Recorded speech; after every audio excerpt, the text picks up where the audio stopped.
ಏಟಿಗೆ ಎದಿರೇಟು, ಸೇರಿಗೆ ಸವ್ವಾ ಸೇರು, ಆರೋಪಕ್ಕೆ ಪ್ರತ್ಯಾರೋಪ ಇವೆಲ್ಲ ಚುನಾವಣೆಯ ಅಸ್ತ್ರಗಳಾಗ್ಬಿಟ್ಟಿದೆ. ಮಾಜಿ ಪ್ರಧಾನಿ ದೇವೇಗೌಡರು, ಸಿಎಂ ಸಿದ್ದರಾಮಯ್ಯನವರಂತೂ ವಾಗ್ಯುದ್ಧಕ್ಕೆ ಇಳಿದಿದ್ದಾರೆ. ಇವರಿಬ್ಬರ ಮಾತಿನ ಮಹಾಯುದ್ಧ ಹೇಗಿದೆ ಅನ್ನೋದನ್ನ ಮೊದಲಿಗೆ ನೋಡ್ಕೊಂಬರೋಣ ಬನ್ನಿ.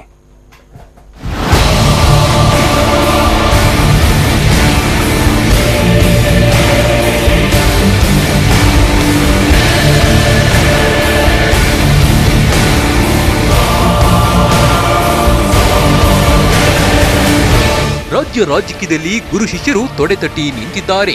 ಚುನಾವಣೆ ದಿನಾಂಕ ಘೋಷಣೆಗೆ ಮುನ್ನ ಶುರುವಾದ ಶಿಷ್ಯನ ಮೇಲೆ ಬುಸುಗುಡುತ್ತಿದ್ದ ದೇವೇಗೌಡರು ದಿನಾಂಕ ಘೋಷಣೆಯಾದ ಮೇಲೆ ಗುಡುರು ಹಾಕ್ತಿದ್ದಾರೆ. ಕಳೆದ ತಿಂಗಳು ನಡೆದ ಕಾಂಗ್ರೆಸ್ ಸಮಾವೇಶದಲ್ಲಿ ಶುರುವಾದ ಮಾತಿನ ಕದನ ದಿನ ದಿನಕ್ಕೂ ಕಾವೇರುತ್ತಿದೆ.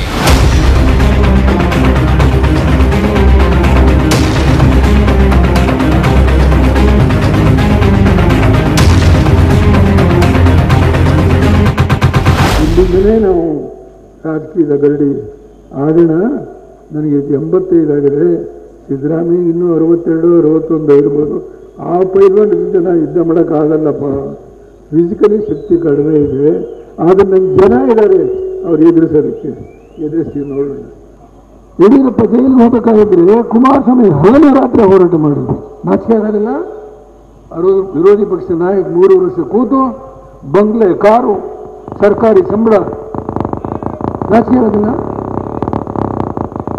ಕುಮಾರಸ್ವಾಮಿ ಬಿ ಟೀಮು ನನ್ನ ಮಗನನ್ನ ಮುಖ್ಯಮಂತ್ರಿ ಮಾಡಿ ಅಂತ ಹೇಳಿ ಹಂಗಲಾಗ್ತಾರೆ. ಇವ್ರನ್ನ ತಂದವರು ಯಾರು? ಎಲ್ಲಿದ್ರು ಇವರು? ನೋಡ್ರಿ, ಯಾವಾಗಲೂ ಜನತೆ ಎಂಥ ದೊಡ್ಡ ಮನುಷ್ಯನಾದರೂ ಸೋಲಿಸೋ ಶಕ್ತಿ ಜನತೆಗಿದೆ. ಗರ್ವದಿಂದ ಮಾತಾಡಬಾರ್ದು. ತೀರ್ಮಾನ ಮಾಡೋರು ಮಹಾಜನತೆ. ಎಂತೆಂಥ ಇಂದಿರಾ ಗಾಂಧಿ ಸೋಲಿಸಲ್ವೇ? ಕಾಮರಾಜ್ ಅವರು ಸೋಲಿಸಲ್ವೇ? ನಾನು ಪ್ರೈಮ್ ಮಿನಿಸ್ಟರ್ ಆಗಿದ್ದೆ, ಸೋಲಿಸಲ್ವೇ? ತೀರ್ಪು ಕೊಡೋರು ಜನಪ್ಪ, ಜನತೆ ಕೊಡ್ತಾರೆ ತೀರ್ಪು. ಇವತ್ತು ಸಿದ್ದರಾಮಯ್ಯ ಹೇಳ್ತಾರೆ, ದೇವೇಗೌಡ ಕುಟುಂಬದ ರಾಜಕೀಯವನ್ನು ಸಾಕು ಮಾಡಿ 7 ಕಾಂಗ್ರೆಸ್ ಗೆಲ್ಲಿಸಿ ಅಂತ ಹೇಳ್ತಾರೆ. ಇವತ್ತು ನೀವು ಹಾಸನ ಜಿಲ್ಲೆಯಲ್ಲಿ 7 ಜಾತ್ಯತೀತ ನಿಂದಾಳಕ್ಕೆ ಗೆಲ್ಲಿಸಿ ಸಿದ್ದರಾಮಯ್ಯ ಮುಖ್ಯಮಂತ್ರಿಗಳ ಆಫೀಸನ್ನೇ ಹಣ ಸಂಗ್ರಹಣೆ ಮಾಡೋದು, ವಿತರಣೆ ಮಾಡೋದು ಇದೆ. ಇದರೊಳಗೆ ನಿರ್ದಾಕ್ಷಿಣ್ಯವಾಗಿ ಹೇಳ್ತೀನಿ ನಾನು. ಇದರೊಳಗೆ ಯಾವ ಉತ್ಪ್ರೇಕ್ಷೆನೂ ಇಲ್ಲ. ಇದ್ರ ಬಗ್ಗೆ ಸಾಬೀತು ಮಾಡ್ಬೋದು. ಏನು ದೊಡ್ಡ ಸಾಧನ ಬೇಕಾಗಿಲ್ಲ ನನಗೆ ಸಾಬೀತು ಮಾಡೋದು. ಆ ಹಂತಕ್ಕೆ ಬಂದರೆ ಹೇಳ್ತೀನಿ. ಮಾಜಿ ಪ್ರಧಾನಿ ದೇವೇಗೌಡರ ಗುಡುಗಿಗೆ ಸಿಎಂ ಸಿದ್ದರಾಮಯ್ಯ ಕೂಡ ಸವಾಲ್ ಹಾಕಿದ್ದಾರೆ. ಅಂತಿಮವಾಗಿ ಹಣೆ ಬರಹವನ್ನ ನಿರ್ಧರಿಸುವುದು ಜನರೇ. ಚಾಮುಂಡೇಶ್ವರಿ ಜನರು ನನ್ನ ಕೈ ಬಿಡಲ್ಲ, ಈಗಲೂ ಹೇಳುತ್ತೇನೆ, ಅವರಪ್ಪನ ಆಣೆಗೂ ಅವರು ಗೆಲ್ಲಲ್ಲ ಎನ್ನುತ್ತಾ ಏಕವಚನದಲ್ಲಿ ವಾಗ್ದಾಳಿ ನಡೆಸಿದ್ದಾರೆ. ಯಾರು ಎಷ್ಟೇ ಸೀರಿಯಸ್ ಆಗಿ ಮಾಡಲಿ, ದೇವೇಗೌಡರು ಬಂದು ಕೂತಿದ್ರು ಬೈ ಎಲೆಕ್ಷನ್ನಲ್ಲಿ. ಕುಮಾರಸ್ವಾಮಿ ಅವರು ಇದ್ದರು, ಯಡಿಯೂರಪ್ಪನವರು ಇದ್ದರು. ದೇವೇಗೌಡರು 10 ದಿನ ಇಲ್ಲೇ ಕೂತ್ಕೊಂಡು 10 ಕರೆದು ಎಲ್ಲ ಮಾಡಿದ್ರು. ಆದರೂ ಕೈ ಬಿಡಲಿಲ್ಲ ಚಾಮುಂಡೇಶ್ವರಿ ಕ್ಷೇತ್ರದ ಜನ. ಈಗಲೂ ಕೂಡ ನನಗೆ ಕೈ ಬಿಡಲ್ಲ. ಅವ್ರ ಆಶೀರ್ವಾದ ಇದ್ದೇ ಇದೆ. ನಾನು ಈಗಲೂ ಹೇಳ್ತೀನಿ, ಅವ್ರ ಅಪ್ಪಣೆ ಗೆಲ್ಲಲ್ಲ ಅವರು. ಯಡಿಯೂರಪ್ಪನೂ ಸೋಲಿಸ್ತೀನಿ, ಕುಮಾರಸ್ವಾಮಿನೂ ಸೋಲಿಸ್ತೀನಿ ನಾನು. ಏನು ಅವ್ರೊಬ್ಬರಿಗೆ ಶಕ್ತಿ ಇರೋದು, ನನಗೂ ಶಕ್ತಿ ಇದೆಯಲ್ಲಪ್ಪ. ಡೆಸ್ಪರೇಟ್ ಆಗಿಬಿಟ್ಟಿದ್ದಾರೆ. ಕುಮಾರಸ್ವಾಮಿ, ಯಡಿಯೂರಪ್ಪ, ದೇವೇಗೌಡ ಅವರೆಲ್ಲ ದೇ ಆರ್ ಡೆಸ್ಪರೇಟ್, ಹತಾಶರಾಗಿ ಹಿಂಗೆಲ್ಲ ಮಾತಾಡ್ತಾರೆ. ದೇವೇಗೌಡರು ನನ್ನ ಸೋಲ್ಸಕ್ಕೆ ಪ್ರಯತ್ನ ಮಾಡಿದ್ರು 2006ರಲ್ಲಿ. ಅವರು 10 ದಿನ ಇಲ್ಲಿ ಕ್ಯಾಂಪ್ ಮಾಡಿದ್ರು. ಕುಮಾರಸ್ವಾಮಿ ಇಲ್ಲೇ ಇದ್ದರು ಮುಖ್ಯಮಂತ್ರಿಯಾಗಿ, ಯಡಿಯೂರಪ್ಪ ಇಲ್ಲೇ ಇದ್ದರು ಉಪಮುಖ್ಯಮಂತ್ರಿಯಾಗಿ, ರೇವಣ್ಣನೂ ಇಲ್ಲೇ ಇದ್ದರು ಮುಖ್ಯಮಂತ್ರಿಯಾಗಿ. ಅವ್ರ ಇಡೀ ಕುಟುಂಬನೇ ನನ್ನ ವಿರುದ್ಧ ಸೋಲ್ಸಕ್ಕೆ ಪ್ರಯತ್ನ ಮಾಡಿದ್ರು. ಆದರೆ ಚಾಮುಂಡೇಶ್ವರಿ ಕ್ಷೇತ್ರದ ಜನ ಭಾಳ ಬುದ್ಧಿವಂತರಿದ್ದಾರೆ. ಯಾರಿಗೆ ಆಶೀರ್ವಾದ ಮಾಡಬೇಕು ಅನ್ನೋದು ಅವ್ರಿಗೆ ಗೊತ್ತಿದೆ. ನನಗೆ ಆಶೀರ್ವಾದ ಮಾಡ್ತಾರೆ. ಕುಮಾರಸ್ವಾಮಿ ಎಲ್ಲರೂ ಕಾನ್ಸ್ಟಿಟ್ಯೂನ್ಸಿ ಬಿಟ್ಬಿಟ್ಟು ಹೋಗ್ಬೇಕು ಅಂದ್ರೆ ಆ ಬುಕ್ತುಗಳ ಹತ್ರ ಯಾಕೆ ಗೆಸ್ಟ್ ಹೌಸ್ ಹೋಗಿದ್ದ? ಅಲ್ಲಿಂದ ಯಾಕೆ ಓಡೋದ? ಅದನ್ನೆಲ್ಲ ತಡೆದ್ರು ಅನ್ನೋದು ಕೋಪ ಅವರಿಗೆ. ದೇವೇಗೌಡ ಮಿಸ್ಟರ್ ಪೀಟರ್ ಅವರಿಗೆ ಪೀಟರ್ ಮೇಲೆ ಕೋಪ ಇತ್ತು. ಯಾಕಂದ್ರೆ ಅವರು ಅಬ್ಸರ್ವರ್ ಆಗಿ ಕಾನೂನು ಪ್ರಕಾರ ಕೆಲಸ ಮಾಡಿದ್ರು. ಇವ್ರ ಅಕ್ರಮಗಳನ್ನೆಲ್ಲ ಮಾಡಕ್ಕೆ ಸ್ವಲ್ಪ ತಡೆಗಟ್ಟಿದ್ರು. ಅದು ಅವರು ಕೋಪ ಅಷ್ಟೆ. ಈಗಲೂ ಈ ಅಕ್ರಮಗಳು ಮುಂದುವರಿಸಬೇಕು ಅಂತಲೇ ಮೊದಲೇ ಪ್ರಿಯಂಪ್ ಮಾಡ್ಕೊಳಕ್ ಹೊಟ್ಟೋಗಿದ್ದಾರೆ ಎಲೆಕ್ಷನ್ ಕಮಿಷನ್ ಮುಂದೆ. ಚಾಮುಂಡೇಶ್ವರಿ ಗೆಲುವು ಸಿಎಂ ಸಿದ್ದರಾಮಯ್ಯಗೆ ಅಳಿವು ಉಳಿವಿನ ಪ್ರಶ್ನೆ. ಸಿದ್ದುಗೆ ಸೋಲಿನ ರುಚಿ ತೋರಿಸುವುದು ದೇವೇಗೌಡರಿಗೆ ಸವಾಲಾಗಿ ಪರಿಣಮಿಸಿದೆ. ಎಲೆಕ್ಷನ್ ರಿಸಲ್ಟ್ ಹೊರಬಿದ್ದ ಮೇಲೆ ಯಾರ್ಯಾರ ತಾಕತ್ತು ಏನು ಅನ್ನೋದು ನಿರ್ಧಾರವಾಗಲಿದೆ. Bureau report, TV9. ಈ ರಿಪೋರ್ಟ್ ನಲ್ಲಿ ನಾವು ಬಹಳಷ್ಟು ವಿಚಾರಗಳನ್ನ ನೋಡ್ತಾ ಇದ್ವಿ. ಬೇರೆ ಬೇರೆ ಸಂದರ್ಭದಲ್ಲೂ ಕೂಡ ಪರಸ್ಪರ ಇಬ್ರು ಕೂಡ ಬೈದಾಡ್ಕೊಂಡಿರುವಂತಹ ಸಂದರ್ಭವನ್ನ ಗಮನಿಸ್ತಾ ಇದ್ವು. ಸಿಎಂ ಸಿದ್ದರಾಮಯ್ಯನವರಂತೂ ಮಾತೆತ್ತಿದ್ರೆ ಅವ್ರ ಅಪ್ಪನಾಣೆ ಅಂತ ಹೇಳ್ತಾ ಇದ್ದಾರೆ. ಒಂದು ಮಟ್ಟದಲ್ಲಿ HDK ಅವರು ಒಂದು ಮಾತು ಹೇಳಿದ್ರು, ಬಿಜೆಪಿ ಪಕ್ಕ ಕೂತು ನಾವೇನಾದ್ರು ಕೆಮ್ಮಿದ್ರೆ ನಿಮ್ ಕತಿ ಏನು ಅನ್ನುವಂಥದ್ದನ್ನ ಅಂತೇಳಿ ಒಂದು ಎಚ್ಚರಿಕೆ ಕೊಟ್ಟರು. ಆದ್ರೂ ಸಿಎಂ ಬಿಡ್ತಾ ಇಲ್ಲ, ಅವ್ರ ಅಪ್ಪನಾಣೆ ಅನ್ನುವಂಥದ್ದು ಇವತ್ತು ಮತ್ತೆ ಪುನರಾವರ್ತಿಸಿದ್ದಾರೆ. ದೇವೇಗೌಡರು ಕೂಡ ಅದೇ ಧಾಟಿಯಲ್ಲಿ ಬೈಗುಳವನ್ನ ಮಾಡ್ತಾ ಇರೋದು ಕೂಡ ನಾವು ಗಮನಿಸ್ತಾ ಇದ್ವಿ. ಮೇಲ್ನೋಟಕ್ಕೆ ಎಲ್ಲೋ ಒಂದ್ ಕಡೆ ಹಳೆ ದ್ವೇಷ ಇದೆ, ರಾಜಕೀಯ ವೈಷಮ್ಯ ಸಹಜವಾಗಿ ಅವಾಗಿನ ಸ್ವಲ್ಪ ಇದ್ದೇ ಇದೆ, ಆ ಕಾರಣಕ್ಕೆ ಈ ತರ ಬೈಕೊಳ್ತಾ ಇದ್ದಾರೆ ಅಂತ ಅಂದ್ಕೊಂಡ್ರು ಕೂಡ ಈ ರೀತಿ ಬೈಗಳುದ ಹಿಂದೆನೂ ಕೂಡ ಪರಸ್ಪರವಾಗಿ ರಾಜಕೀಯ ರಣತಂತ್ರವನ್ನ ಕಾರ್ಯತಂತ್ರವನ್ನ ಹೆಣಿತಾ ಇದ್ದಾರೆ.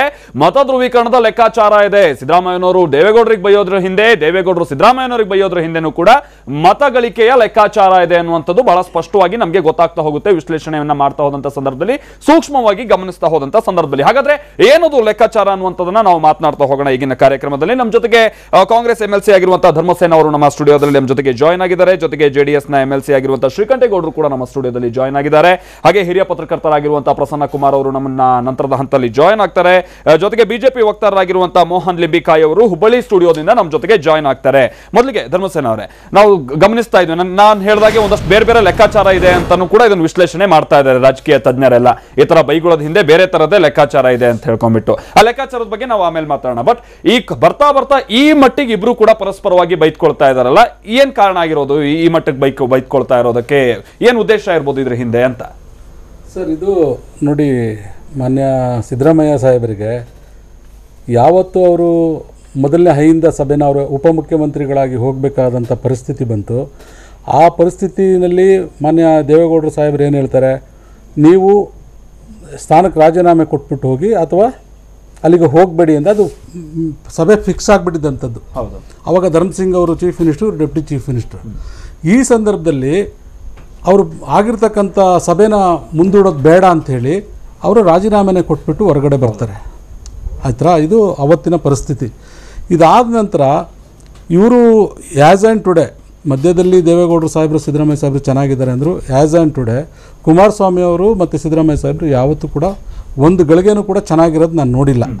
ಸೊ ಹಾಗಾಗಿ ಇವರು ವೈಯಕ್ತಿಕವಾಗಿ ಬಹಳ ಒಬ್ರಿಗೊಬ್ಬರು ಭಾಳನೇ, ಆಮೇಲೆ ಅಸೆಂಬ್ಲಿನಲ್ಲೂ ಕೂಡ ಮಾನ್ಯ ಮುಖ್ಯಮಂತ್ರಿಗಳು ಕುಮಾರಸ್ವಾಮಿ ಅವ್ರ ಕೈಯಲ್ಲಿ ಯಾವುದು ನಿಮ್ಮ ಮುಖ್ಯಮಂತ್ರಿ ಸ್ಥಾನ ತಪ್ಪೋದಕ್ಕೆ ನಾನೇ ಕಾರಣ ಅಂತಕ್ಕಂಥ ಮಾತನ್ನು ಕೂಡ ಅವರು ಇದ್ದಂಥ ಸಂದರ್ಭದಲ್ಲಿ, ಅವರು ವಿರೋಧ ಪಕ್ಷದ ನಾಯಕರಾಗಿದ್ದಂಥ ಸಂದರ್ಭ ಇರಬೇಕು, ಅವೆಲ್ಲ ಕೂಡ ನಡೆದಿರ್ತಕ್ಕಂಥ ಘಟನೆಗಳು.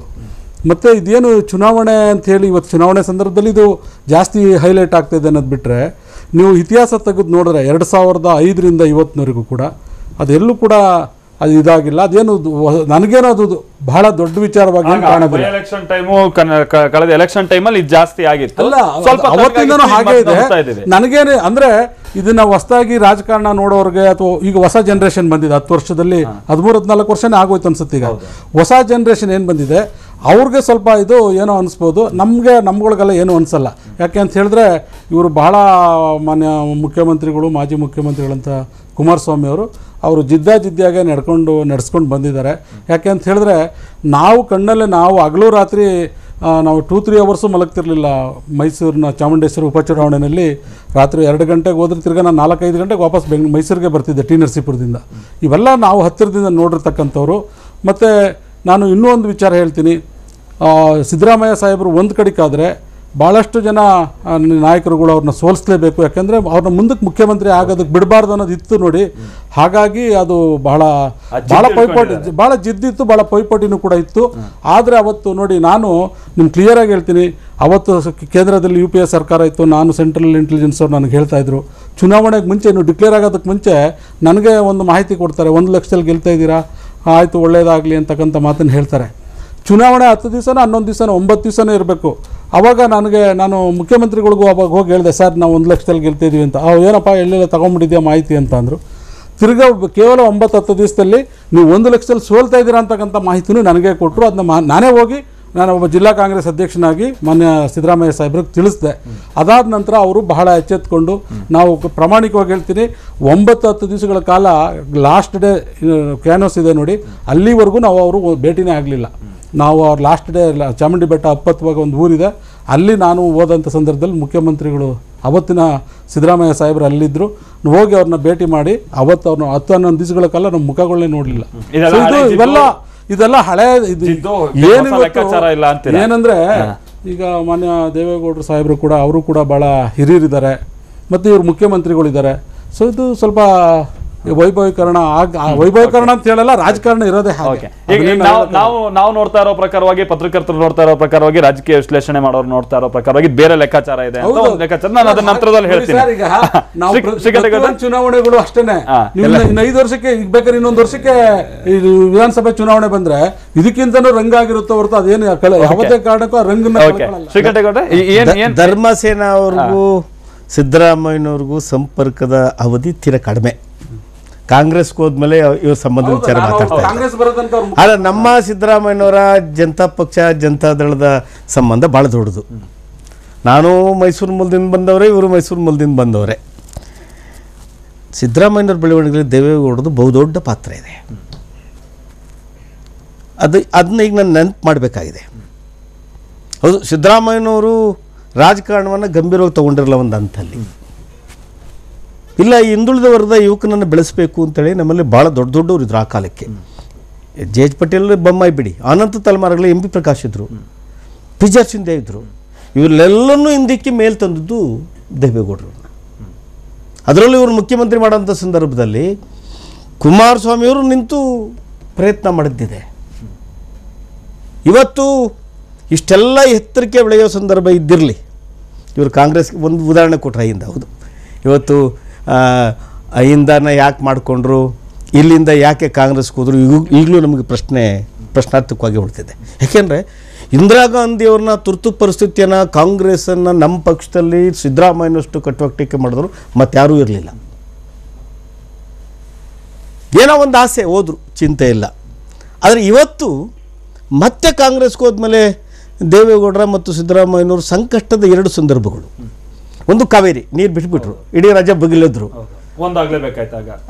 ಸಿದ್ದರಾಮಯ್ಯನವರ ನೆರವಿಗೆ ದೇವೇಗೌಡರು ಬಂದರು. ಆಗ ದೇವೇಗೌಡರನ್ನ ಬಿಡಲಿಲ್ಲ, ಮೀಟಿಂಗ್ಗಳಿಗೂ ಕರೆದ್ರು. ಆ ಕಾವೇರಿ ಉಪವಾಸ ಕೂತಾಗ ಬೆಳಗ್ಗೆ ಸಂಜೆ ಮಧ್ಯಾಹ್ನ 3 ಸಲ ಬಂದರು. ಆಮೇಲೆ ಇಡೀ ಸಚಿವ ಸಂಪುಟ ಬಂತು, ಉಪಚುನಾವಣೆ ಬಂತು ನಂಜನಗೂಡು ಗುಂಡ್ಲುಪೇಟೆ. ಏನಾಯಿತು? ಯಾಕೆ ಸಿದ್ದರಾಮಯ್ಯ ಗೊತ್ತು ನಮಸ್ಕಾರ ಹಾಕೊಂಡ್ರಿ?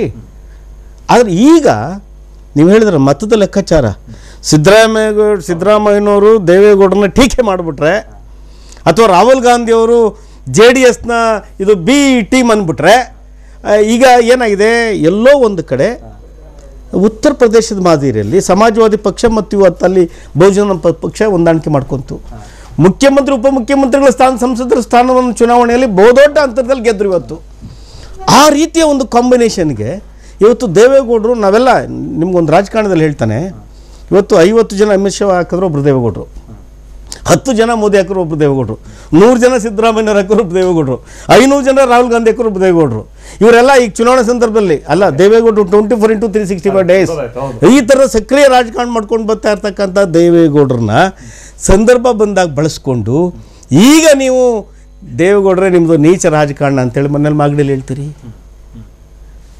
ಕುಮಾರಸ್ವಾಮಿ ಅವರಿಗೆ ನಿಮ್ಮ ಅಪ್ರಾಣೆಗೆಲ್ಲ ಅಂತ ದೇವೇಗೌಡ ಮೇಲೆ ಆಣೆ ಮಾಡಿ ನೀವು ಹೇಳ್ತೀರಿ. ಸಿದ್ದರಾಮಯ್ಯ ನಮ್ಮ ಅಪ್ರಾಣೆ ಅಂತ ಇಲ್ಲ, ನಿಮ್ಮ ಅಪ್ರಾಣೆ ಅಂತ ಇದ್ದೀರಿ. ಯಾಕೆ? ಇವ್ರದ್ದು ಒಂದು ಸಮಾಜವಾದ ಹಿನ್ನೆಲೆ. ಆಮೇಲೆ ಬಿಡಿ, ಅದು ಅವೆಲ್ಲ ಎಂಥದ್ದು ಲಕ್ಷ ಕೋಟಿ ವಾಚ್ ಎಲ್ಲ ಬಂದ್ಮೇಲೆ ಅದು ಹೊಟ್ಟೋಯ್ತು. ಈಗ ಸಮಾಜ ಹಿನ್ನೆಲೆ ಅವೆಲ್ಲ ಹೊಟ್ಟೋದು ಹಿಂದಕ್ಕೆ ಸರಿದು ಈಗ ಮಾತಾಡಿ ಅಣ್ಣ, ನೀವು ಕೂಲಾಗಿ ಮಾತಾಡಿ. ಯಾಕೆಂದರೆ ನಿಮಗೂ ಒಳ್ಳೆಯ ಸ್ನೇಹಿತರು, ನಮಗೂ ಒಳ್ಳೆಯ ಸ್ನೇಹಿತರು. ರಾಜಕಾರಣದಲ್ಲಿ ಮಾತು ವಿಚಾರಗಳು ಚರ್ಚೆ ಆಗಬೇಕಲ್ಲ. ಈಗ ಸಮಾಜವಾದಿತನ ಅವರಲ್ಲಿ ಉಳಿದಿಲ್ಲ. ವಿಶ್ವನಾಥ್ ಹೇಳಿದ್ರು ಹಳೆ ಸಿದ್ದರಾಮಯ್ಯ ಹುಡುಕ್ ಕೊಡಿ ಅಂತೇಳಿ. ಹೆಚ್ಚು ವಿಶ್ವನಾಥ್ ಹಿಂದುಳಿದವ್ರದ್ದು ನಾಯಕರು. ಒಂದು ವಿಚಾರ ಶಿವಗೌಡರು ಮಾತನಾಡುವಂತ ಸಂದರ್ಭದಲ್ಲಿ ಹೇಳಿದ್ರು, ಹೌದು ಉಪಚುನಾವಣೆ ನಡೆಯುವಂತ ಸಂದರ್ಭದಲ್ಲಿ ದೇವೇಗೌಡರು ಬೇಕಾಗಿತ್ತು, ಕಾವೇರಿ ವಿಚಾರ ಸಂದರ್ಭದಲ್ಲಿ ದೇವೇಗೌಡರು ಬೇಕಾಗಿತ್ತು ಅಂತ. ಈಗ ಮತ್ತೆ ಇವರು ಪುಕಾರ್ ಕಿತ್ಕೊಂಡಿದ್ದಾರೆ ಅಥವಾ ದೇವೇಗೌಡರು ವಿರುದ್ಧವಾಗಿ ಈ ತರ ವಾಚಾಮಗೋಚರವಾಗಿ ಬೈತಾ ಇದ್ದಾರೆ ಅಂತಂದ್ರೆ ಮತಗಳ ಲೆಕ್ಕಾಚಾರ ಅನ್ನುವಂಥದ್ದನ್ನ ಹೇಳಿದ್ರು. ಹಾಗಾದ್ರೆ ಏನದು ಮತಗಳ ಲೆಕ್ಕಾಚಾರ? ದೇವೇಗೌಡರಿಗೆ ಬೈದ್ರೆ ಇಲ್ಲಿ ಹೇಗೆ ಎನ್ಕ್ಯಾಶ್ ಆಗುತ್ತೆ? ಮತಗಳ ವಿಚಾರಕ್ಕೆ ಸಂಬಂಧಪಟ್ಟಂತೆ ಪೋಲರೈಸೇಷನ್ ಹೇಗಾಗುತ್ತೆ? ಅದು ಬಹಳ ಕುತೂಹಲ ಕೆಳಿಸುವಂತಹ ವಿಚಾರ. ನಂತರದ ಹಂತದಲ್ಲಿ ಅದನ್ನು ನಾವು ಮಾತನಾಡ್ತಾ ಹೋಗೋಣ ಚಿಕ್ಕ ಬ್ರೇಕ್ನ ನಂತರ. ಗೌಡ ಸಿದ್ದು ಯುದ್ಧ ವಿಶೇಷ ಕಾರ್ಯಕ್ರಮಕ್ಕೆ ಮತ್ತೆ ಸ್ವಾಗತ. ನಮ್ಮ ಜೊತೆಗೆ ಹಿರಿಯ ಪತ್ರಕರ್ತರಾಗಿರುವಂತಹ ಪ್ರಸನ್ನ ಕುಮಾರ್ ಅವರು ಜಾಯ್ನ್ ಆಗಿದ್ದಾರೆ. ಪ್ರಸನ್ನ ಕುಮಾರ್ ಅವರೇ, ನೀವು ಬರೋದಕ್ಕಿಂತ ಮುನ್ನ ಈಗ ತಾನೇ ಹೇಳ್ತಾ ಇದ್ರು ಶ್ರೀಕಂಠೇಗೌಡರು ಜೊತೆಗೆ ಧರ್ಮಸೇನೆ ಅವರು ಮಾತನಾಡೋ ಪ್ರಕಾರವಾಗಿ ಹೌದು ಹಳೆ ವೈಷಮ್ಯ ಇದ್ದೇ ಇದೆ, ಅದ್ರ ಜೊತೆಗೆ ಶ್ರೀಕಂಠೇಗೌಡರು ಒಂದು ಸುಳಿವು ಬಿಟ್ಕೊಟ್ರು, ಇದ್ರಲ್ಲಿ ಮತಗಳ ಲೆಕ್ಕಾಚಾರ ಇದೆ ಅಂತ. ಹೌದಾ, ನೀವು ಒಪ್ಕೊಳ್ತೀರಾ ಇದನ್ನ? ಏನಾದ್ರೂ ದೇವೇಗೌಡರಿಗೆ ಬೈದ್ರೆ ಅಹಿಂದ ಮತಗಳು ಕ್ರೋಢೀಕರಣ ಆಗುತ್ತೆ, ದೇವೇಗೌಡರು ಇವ್ರಿಗೆ ಬೈದ್ರೆ ಇವ್ರೇನಾದ್ರೂ ದೇವೇಗೌಡರು ಏನಾದ್ರು ಸಿದ್ದರಾಮಯ್ಯನವರು ದೇವೇಗೌಡರಿಗೆ ಬೈದ್ರೆ ಒಕ್ಕಲಿಗ ಮತಗಳು ಕ್ರೋಢೀಕರಣ ಆಗುತ್ತೆ, ಈ ತರದೊಂದು ಲೆಕ್ಕಾಚಾರ ಇದೆ ಅಂತ ಎಲ್ಲ ವಿಶ್ಲೇಷಣೆ ಆಗ್ತಿರೋದು ಹೌದಾ? ಇಲ್ಲ, ಸಾಕಷ್ಟು ಸತ್ಯ ಇದೆ ಗೌಡ್ರು ಹೇಳಿದ್ರಲ್ಲಿ. ಈಗ ನೋಡಿ, ಸ್ವಲ್ಪ ವೈಯಕ್ತಿಕ ದ್ವೇಷ ಅದೆಲ್ಲ ರಾಜಕೀಯದಲ್ಲಿ ಮೊದಲಿಂದ ಇರ್ತಕ್ಕಂಥ ವಿಚಾರಗಳು.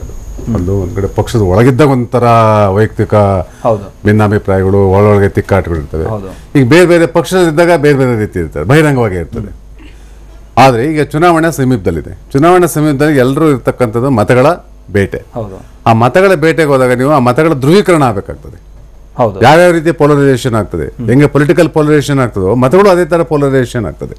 ಈಗ ನೋಡಿ, ಯಾರು ನಿಮ್ಗೆ ಅಭಿವೃದ್ಧಿ ಕೆಲಸನೇ ಆಗಲಿ, ರಾಜ್ಯಕ್ಕೆ ಏನ್ ಮಾಡ್ತೀವಿ ಅಂತಲ್ಲಿ, ಜನರ ಸಮಸ್ಯೆಗೆ ಏನ್ ಅಡ್ರೆಸ್ ಮಾಡ್ತೀವಿ ಅಂತ ಯಾರು ಅಡ್ರೆಸ್ ಮಾಡ್ತಿಲ್ಲ. ಎಲ್ಲರೂ ಮಾತಾಡಿದ ಪರ್ಸನಲ್ ಅಟ್ಯಾಕ್, ಪರ್ಸನಲ್ ಆಗಿ ತೀರಾ ಏಕವಚನಕ್ಕೂ ಇಳಿತಾ ಇದಾರೆ. ಇನ್ನು 40 ದಿವಸದಲ್ಲಿ ಎಲ್ಲಿ ಬೇಕಾದ್ರೂ ಮುಟ್ಬೋದು ಇದು.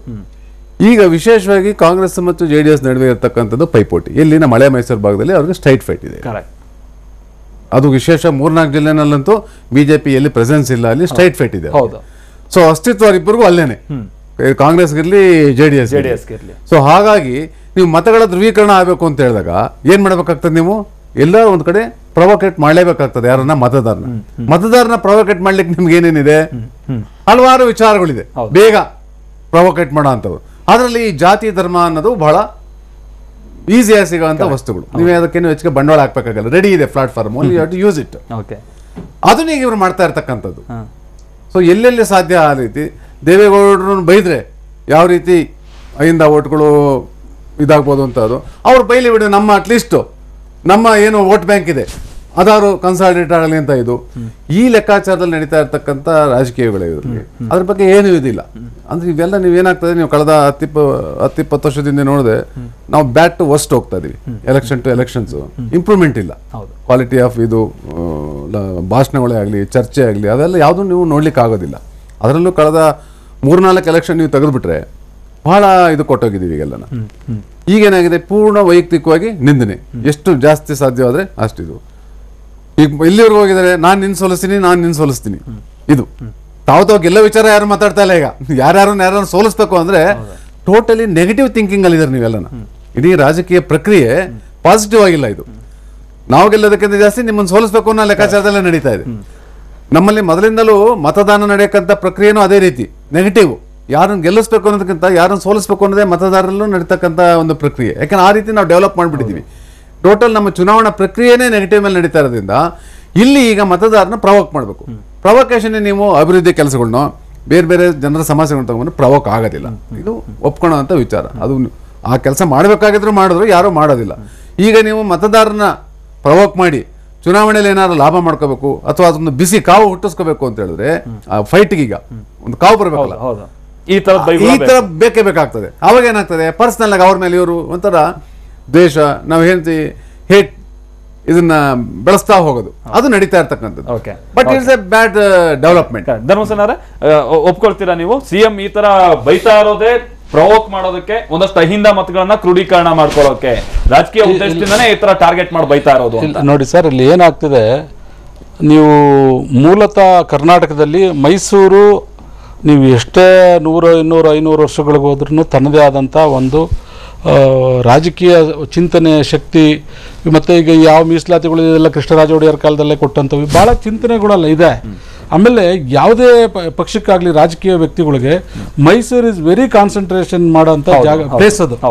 ಸೊ ಈಗ ಏನಾಗುತ್ತೆ ಗೊತ್ತಾ, ನಾನು ಭಾಳಷ್ಟು ಕಡೆ ಹೇಳ್ತಾ ಇರ್ತಾರೆ, ನಾನು ಬೇರೆ ಬೇರೆ ಜಿಲ್ಲೆಗಳಿಗೆ ಹೋದಂಥ ಸಂದರ್ಭದಲ್ಲಿ, ಸರ್ ಬೆಂಗಳೂರಿಗಿಂತನೂ ಭಾಳ ಮೈಸೂರಲ್ಲಿ ಭಾಳ ಒಳ್ಳೊಳ್ಳೆ ರಾಜಕೀಯ ನ್ಯೂಸ್ಗಳು ಬರುತ್ತೆ. ಆಮೇಲೆ ನೀವು ಯಾವುದೇ ರೈತ ಚಳುವಳಿಗಳಾಗಲಿ, ದಲಿತ ಚಳುವಳಿಗಳಾಗಲಿ, ನೀವು ಎನಿ ಮೂಮೆಂಟ್ಸ್ ಯಾವುದೇ ಥರದ ನೀವು ಈ ಹಿಂದೆ 100 ವರ್ಷಗಳಿಂದ ನೀವು ನೋಡ್ಕೊಂಡು ಬಂದರೆ, ನೀವು ಈ ಸರ್ವೆ ವಿಶ್ವೇಶ್ವರಯ್ಯನವರಿಂದ ಹಿಡಿದು ನೀವು ಯಾವುದೇ ಟೆಕ್ನಿಕಲ್ ಯಾವುದಕ್ಕೆ ಹೋದ್ರೂ Mysuru is the key place ಅದು. ಸೊ ಹಾಗಾಗಿ ಏನಾಗ್ತದೆ ಅಂತಂದರೆ, ನಿಮಗೆ ಯಾವುದೇ ರಾಜಕೀಯ ಪಕ್ಷದವ್ರು ಏನೂ ಶಕ್ತಿ ಇಲ್ಲದೆ ಇರೋರು ಮೈಸೂರಿಗೆ ಬಂದರೂ ಅವರು ಕುಣಿಯಕ್ಕೆ ಶುರು ಮಾಡಿಬಿಡ್ತಾರೆ ಮೈಸೂರಲ್ಲಿ. ಅದೇ ಬೆಂಗಳೂರಲ್ಲಿ ಅವ್ರದ್ದು ಆರ್ಭಟ ಇರೋದಿಲ್ಲ. ಮೈಸೂರಿಗೆ ಬಂದರು ಅಂತಂದರೆ ಅಲ್ಲಿ ಅದ್ರದ್ದೇ ಆದಂತ ಶಕ್ತಿ ಇದೆ. ಏನಾದ್ರೂ ಮಾಡ್ಕೊಳ್ಳಿ, ಅದು ದೇವೇಗೌಡರು ಪರ್ಸನಲ್ ಆಗಿ ಶಕ್ತಿ ಬರುತ್ತೆ ಅಂದ್ರೆ ಇನ್ನು ಅಲ್ಲಿ JDS ವರ್ಸಸ್ ಕಾಂಗ್ರೆಸ್ ಇರೋದು, ಅಲ್ಲಿ ಬಿಜೆಪಿ ನಥಿಂಗ್ ಸರ್, ಅಲ್ಲಿ ಏನೂ ಇಲ್ಲ. ಈಗ ಯಾವುದೇ ಕಾರಣಕ್ಕೂ ಇವರು ಬಿಜೆಪಿ ಅವರು ನಾವು 2 ಸೀಟ್ ಗೆಲ್ತೀವಿ 3 ಸೀಟ್ ಗೆಲ್ತೀವಿ ಅಂತ 1 ಸೀಟು ಗೆಲ್ಲಲ್ಲ ಅಲ್ಲಿ, ನನಗೆ ಗೊತ್ತಿರೋ ಮಾಹಿತಿ ಪ್ರಕಾರ. ಯಾಕೆ ಅಂತ ಹೇಳಿದ್ರೆ ನಮ್ಮಲ್ಲಿ ಮೈಸೂರಲ್ಲಿ ಏನಾಗಿದೆ, ತನ್ವೀರ್ ಸೇಠ್ ಅವ್ರ ಮೇಲೆ NR ಅಲ್ಲಿ ಇವರು SDP ಅವ್ರು ಬಂದ್ರು ಲಾಸ್ಟ್ ಟೈಮ್, ಕೊಳ್ಳೇಗಾಲಕ್ಕೆ ಬಂದ್ರೆ ಇವರು BSP ಅವ್ರು ಬಂದ್ರು. ಈ ತರ ಪರಿಸ್ಥಿತಿ ಅಲ್ಲಿ ರಾಜಕೀಯವಾಗಿ. ಮತ್ತೊಂದು ವಿಚಾರ, ಈಗ ಶ್ರೀಕಂಠೇಗೌಡರು ಕೂಡ ಮಾತನಾಡೋ ಟೈಮ್ಲಿ ಅದೇ ಹೇಳ್ತಿದ್ರು, ಬಹಳಷ್ಟು ಮಂದಿ JDS ನಾಯಕರು ಅದೇ ಹೇಳ್ತಾರೆ. 2000ರಿಂದ ಈಚೆಗೆ ಮೈಸೂರಿನ ರಾಜಕಾರಣ ಸಂಪೂರ್ಣವಾಗಿ ಬದಲಾಗೋಗಿದೆ. 2004ರ ಚುನಾವಣೆ ನಂತರ ಅಲ್ಲಿವರೆಗೂ ಒಂದು ತರ ಬೇರೆ ತರ ಚುನಾವಣೆ ಇತ್ತು. ಅದಕ್ಕೆ ಹಿಂದೆ ಏನಿತ್ತು, ಚಾಮರಾಜನಗರದಲ್ಲೇ ನಡೆದಂತ ಕೆಲವು ಅಹಿತಕರ ಘಟನೆಗಳು ಧರ್ಮಸೇನವರಿಗೆ ಚೆನ್ನಾಗಿ ಗೊತ್ತಿದೆ. ಶ್ರೀನಿವಾಸ್ ಪ್ರಸಾದ್ ಅವರ ರಾಜಕೀಯವನ್ನೇ ಅಳ್ಳಾಡಿಸ್ತು. ಏನು ಬದನವಾಳು ಮತ್ತೊಂದು ಘಟನೆಗಳು ನಡೀತು. 2-3 ಚುನಾವಣೆಗಳು ಮರೆಯೋದಿಲ್ಲ, ಜನಕ್ಕೆ ನೆನಪು ಮಾಡ್ಕೊಡ್ತಾರೆ. ಅಲ್ಲ, ಜನರಿಗೆ ನೆನಪು ಮಾಡ್ಕೊಡ್ತಾರೆ ಘಟನೆಗಳನ್ನ. ಅಂದ್ರೆ ಅವಾಗ ಏನಾಗ್ತದೆ, ನಿಮಗೆ ಅಲ್ಲಿ ವೋಟ್ ಬ್ಯಾಂಕ್ ಕರೆಕ್ಟ್ ಆಗಿ ಡಿವೈಡ್ ಆಗ್ತದೆ, ಪಾರ್ಟಿ ಮೇಲಲ್ಲ ಅದು. ಮಾಲ್ತೇಶ್ವರ ಸರ್, 1 ನಿಮಿಷ ಸರ್, ಇದರಲ್ಲಿ ನಾನು ಒಂದು ಮಾತು ಹೇಳ್ತೀನಿ ಕೇಳಿ. ಈ ಇವರು ನಮ್ಮ ಕೆಳಲೆ ಕೇಶವಮೂರ್ತಿಯವರು 43,000 ವೋಟ್ ತಗೊಂಡ್ರು ಸರ್. ಆ ಶ್ರೀನಿವಾಸ್ ಪ್ರಸಾದ್ ಅವ್ರ ವಿರುದ್ಧವಾಗಿ ಬೆಂಕಿ ಮಹಾದೇವ್ರವರು ಅವ್ರದ್ದೇ ಆದಂಥ ಒಂದು ಶಕ್ತಿ ನಂಜನಗೂಡಲ್ಲಿ ಇಟ್ಕೊಂಡ್ರು. ಅದೇನಾಗೋಯ್ತು, ದುರಾದೃಷ್ಟಕ್ಕೆ ನಂಜನಗೂಡೆ ರಿಸರ್ವ್ ಆಗೋಯ್ತು. ಸೊ ಈಗ ಬೆಂಕಿ ಮಹಾದೇವರು ಚಾಮರಾಜನಗರಕ್ಕೆ ಹೋಗ್ತಕ್ಕಂಥ ಪರಿಸ್ಥಿತಿ ಬಂತು. ಇದರಲ್ಲಿ ಏನಾಯಿತು, ಅವರು BJPಗೆ ಹೋದ್ರು, ಮತ್ತು JDSಗೆ ಬಂದರು. JDS ಅಲ್ಲಿ ಅವರು ಬಲವಾಗಿ ಅವರು ವಿರುದ್ಧ ಮಾಡೋ ಅಂಥದ್ದು. ಅವಾಗ ಏನಾಯ್ತು ಅಂದ್ರೆ ಎಲ್ಲ ಕನ್ಸಲ್ಟೇಟ್ ಆಗಿ ಒಂದು ವಿಚಾರ ಅಂದ್ರೆ, ದೇವೇಗೌಡರನ್ನ ಬಹಳಷ್ಟು ಮಂದಿ JDS ನಾಯಕರು ಕೂಡ JDS ಸಂಬಂಧಪಟ್ಟಾಗಿ ನಾನು ಹೇಳೋದೇನು ಅಂತಂದ್ರೆ, ಕಷ್ಟದ ಸಮಯದಲ್ಲಿ ದೇವೇಗೌಡರನ್ನ ಬಳಸ್ಕೊಳ್ತಾರೆ. ಅದು ಕಾವೇರಿ ಸಂದರ್ಭ ಆಗಿರ್ಬೋದು,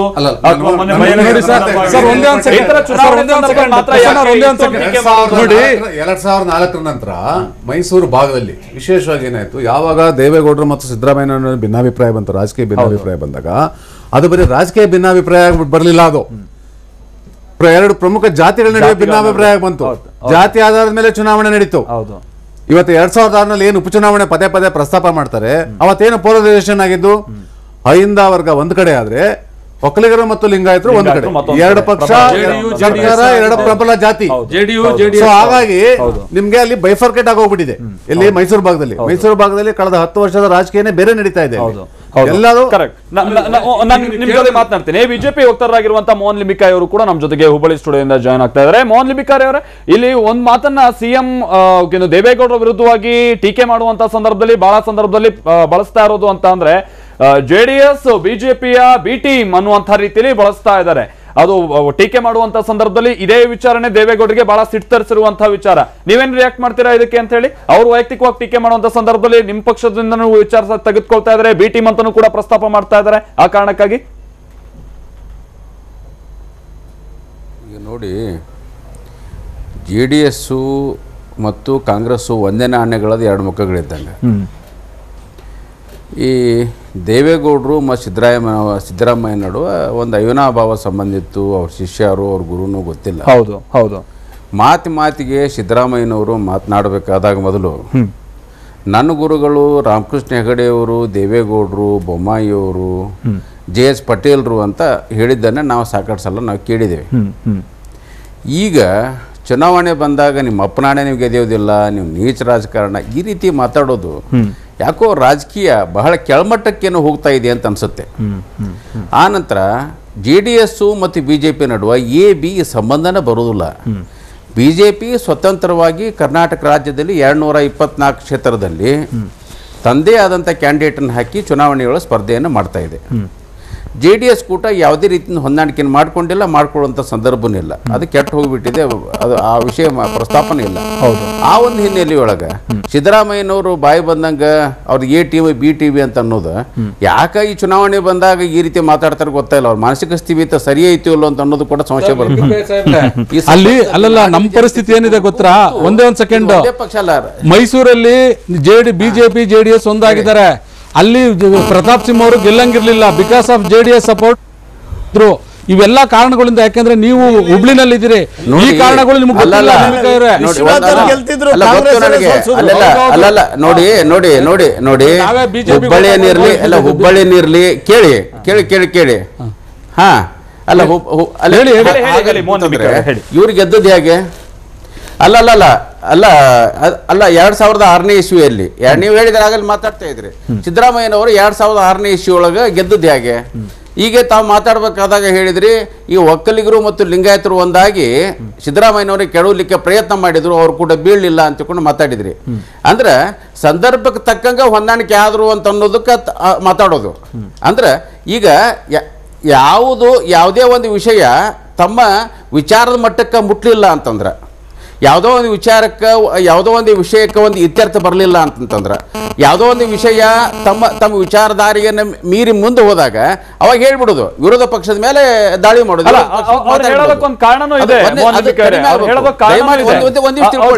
ಏನಂತಂದ್ರೆ ಯಾವುದೇ ಪಕ್ಷ, ಕಾಂಗ್ರೆಸ್ ಇರಲಿ, ದಳ ಇರಲಿ, BJP ಇರಲಿ, ಅವ್ರದೇ ಆದಂಥ ಪ್ರಣಾಳಿಕೆ ಇರುತ್ತೆ, ಅವ್ರದ್ದೇ ಒಂದು ತತ್ವ ಇರುತ್ತೆ, ಅವ್ರದ್ದೇ ಸಿದ್ಧಾಂತ ಇರುತ್ತೆ, ಒಂದು ಸಾಮಾಜಿಕ ಒಂದು ಸಿದ್ಧಾಂತ ಇರುತ್ತೆ. ಅದ್ರ ಮೇಲೆ ನಾವು ಚುನಾವಣೆ ಮಾಡ್ಬೇಕು ಹೊರತು ವೈಯಕ್ತಿಕವಾಗಿ ಅವ್ರನ್ನ ನಿಮ್ಮ ಅಪ್ಪನಾಣೆಯಾಗಿ ನಿಮ್ಮ ಅಜ್ಜನಾಣೆಯಾಗಿ ಅಂತಕೊಂಡು ಬೈಯೋದು ಇದು ಯೋಗ್ಯ ಅಲ್ಲ.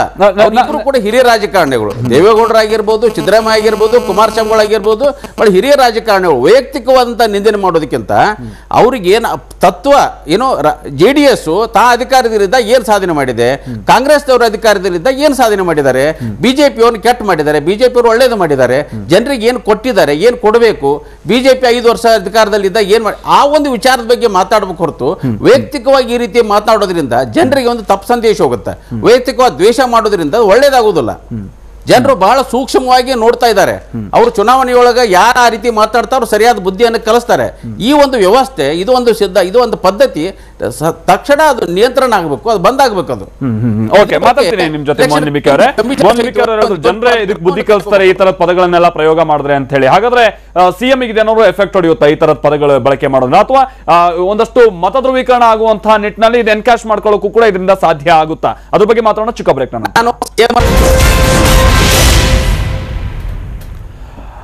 ಗೌಡ ಸಿದ್ದು ಯುದ್ಧ ವಿಶೇಷ ಕಾರ್ಯಕ್ರಮಕ್ಕೆ ಮತ್ತೆ ಸ್ವಾಗತ. ಶ್ರೀಕಂಠೇಗೌಡ್ರೆ, ಒಂದು ಮಾತಿದೆ, ನಮ್ಗೆ ಗೊತ್ತಿಲ್ಲ, ಇದು ನಮ್ಗೆ ಒಂದ್ ಸ್ವಲ್ಪ ಇನ್ಸೈಡ್ ಸ್ಟೋರಿ ನೋಡಿದಂತ ಹೋದಂತ ಸಂದರ್ಭದಲ್ಲಿ ನಮ್ಗೆ ಕೇಳಿಬರುತ್ತೆ. ಸೊ ದೇವೇಗೌಡರು ಒಂದು ಇನ್ಸ್ಟ್ರಕ್ಷನ್ ಕೊಟ್ಬಿಟ್ಟಿದ್ದಾರೆ, ಏನಾದ್ರೂ ಸಿದ್ದರಾಮಯ್ಯನವರು ಈ ತರದ ಅಟ್ಯಾಕ್ ಮಾಡಿದಂತ ಸಂದರ್ಭದಲ್ಲಿ ನೀವು ಕೌಂಟರ್ ಅಟ್ಯಾಕ್ ಮಾಡಿ ನೇರವಾಗಿ ನೀವು ಕೂಡ ಅವ್ರ ವಿರುದ್ಧ ವಾಗ್ಯುದ್ಧ ಬಳಸಬೇಕು ಅಂತ ಹೇಳ್ಕೊಂಡ್ಬಿಟ್ಟು. ಬಹುಶಃ ನಿನ್ನೆ ನೀವು ಕೂಡ ರಾಮನಗರದಲ್ಲಿ ಹೋಗಿ ಪ್ರೆಸ್ ಮೀಟ್ ಮಾಡಿದ್ರಿ ಅಂತ ಕಾಣಿಸುತ್ತೆ. ದೇವೇಗೌಡರ ಫರ್ಮಾನ್ ಅಲ್ಲ. ನಿಮ್ಗೆ ಹೇಳ್ತೀನಿ, ಈ ಮೊದಲು ವೈಯಕ್ತಿಕ ನಿಂದನೆ ಮತ್ತು ಕೆಟ್ಟ ರೀತಿಯ ವಾಗ್ದಾಳಿನ ಆರಂಭ ಮಾಡಿದ್ದು ಕಾಂಗ್ರೆಸ್ನವರೇ. ರಾಹುಲ್ ಗಾಂಧಿ ಬಂದರು, ಹಾಸನ ನೆಲದಲ್ಲಿ ನಿಂತು JDSನ BJP B ಟೀಮ್ ಅಂದರು. ಸಿದ್ದರಾಮಯ್ಯನವರು ಅವರ ಅಪ್ರಾಣಿ ಸೋಲಲ್ಲ ಅಂದರು, ನೀಚ ರಾಜಕಾರಣ ಅಂದರು. ಎಲ್ಲವನ್ನೂ ಅವರೇ ಆರಂಭ ಮಾಡಿತ್ತು. ಇನ್ನೂ ದೇವೇಗೌಡರ ಆ ಮಿತಿ ಎಲ್ಲೇ ಮೀರಲ್ಲ. ಯಾವಾಗಲೂ ದೇವೇಗೌಡರಿಗೆ ಒಂದು ರೀತಿಯ ಸಂಭಾವಿತ ನಡವಳಿಕೆ, ಪದಗಳ ಬಳಕೆಯಲ್ಲಿ ಭಾಳ ಎಚ್ಚರಿಕೆ ಇರ್ತದೆ. ಈ ಎಡವಟ್ಟುಗಳನ್ನು ಮಾಡಿಕೊಂಡದ್ದೆಲ್ಲ ಇವರೇ. ಈಗ ಮೊನ್ನೆ ನೋಡಿ ಮಾಗಡಿನಲ್ಲಿ ದೇವೇಗೌಡದು ನೀಚ ರಾಜಕಾರಣ ಅಂದರು. ಹಂಗಾರೆ ಸಿದ್ದರಾಮಯ್ಯನವ್ರನ್ನ ಮೈಸೂರು ಜಿಲ್ಲೆಯಲ್ಲಿ ಆ ಕಾಲಕ್ಕೆ GD ದೇವೇಗೌಡರೆಲ್ಲ ಸೀನಿಯರ್ ಲೀಡರ್ಸೇ, ಅಂಥವ್ರನ್ನ ಬಿಟ್ಟು ಬೆಳೆಸೋದು ನೀಚ ರಾಜಕಾರಣನಾ? ಆದ ತಕ್ಷಣ ಏನಾಯಿತು, ಜನ ಅಲ್ಲಿ ಇಮ್ಮಿಡಿಯೇಟ್ ರೆಸ್ಪಾನ್ಸ್ ನೀಡಿದ್ರು. ಕೂತ್ರ ಜನ ಎದ್ದೋದ್ರು, ಕೆಲವು ಕುರ್ಚಿಗಳು ಹತ್ತಗಡಿತ ಎಸ್ದೋಡಿದ್ರು. ಅದು ದಟ್ ಈಸ್ ದ ರಿಯಾಕ್ಷನ್. ಅಷ್ಟೇ ಅಲ್ಲ, ಇಡೀ ರಾಜ್ಯ ಆ ಕುರಿತು ನಾವು ನೋಡ್ತಿದ್ರು, ನಮಗೂ ಸಿಟ್ಟು ಬಂತು.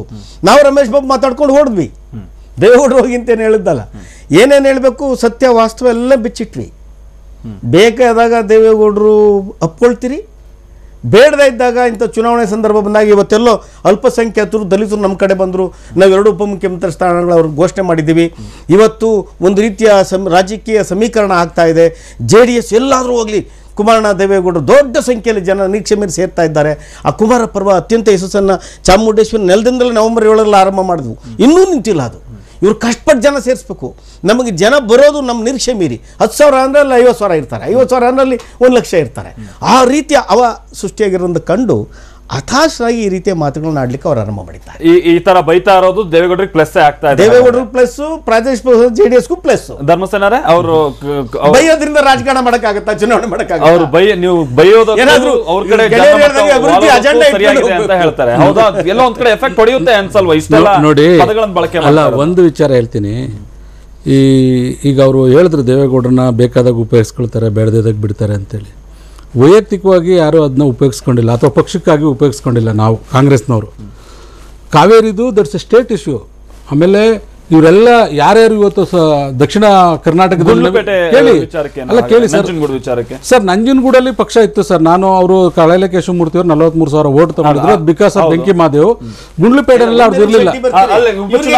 ಹೇಳಿ ಸರ್, ಹೇಳಿ ಸರ್. ಕ್ಯಾಂಡಿಡೇಟ್ ಇರಲ್ಲ ಅಂದ್ರೆ ಕಳಲೆ ಕೇಶವಮೂರ್ತಿ ನಮ್ಮ ಪಕ್ಷದವ್ರು, ನಮ್ಮ ಕ್ಯಾಂಡಿಡೇಟ್ ಮುಂದುವರಿಸಿ ಕೇಳಿ.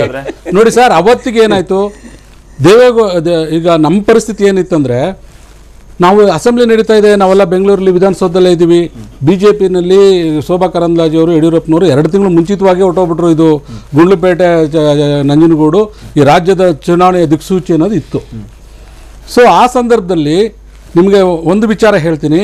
ಫಸ್ಟು ಪ್ರಪೋಸ್ ಆಗಿದ್ದೇನೆ ನನ್ನ ಹೆಸರು ಮತ್ತು ಸುನಿಲ್ ಬೋಸರ್ ಹೆಸರು, ಇಲ್ಲಿಗೆ ನಂಜನಗೂಡು ಕ್ಷೇತ್ರಕ್ಕೆ ಅಲ್ಲಿ ಪ್ರಪೋಸ್ ಆಗಿದ್ದೆ ನನ್ನ ಹೆಸರು. ಅದು ಇದರಲ್ಲಿ ಟೈಮ್ಸ್ ಆಫ್ ಇಂಡಿಯಾದಲ್ಲಿ ರಿಪೋರ್ಟ್ ಆಗಿತ್ತು ವೆರಿ ಬಿಗಿನಿಂಗ್, ಎಲೆಕ್ಷನ್ ಇದಾಗೋಕ್ಕೆ ಮುಂಚೆನೆ.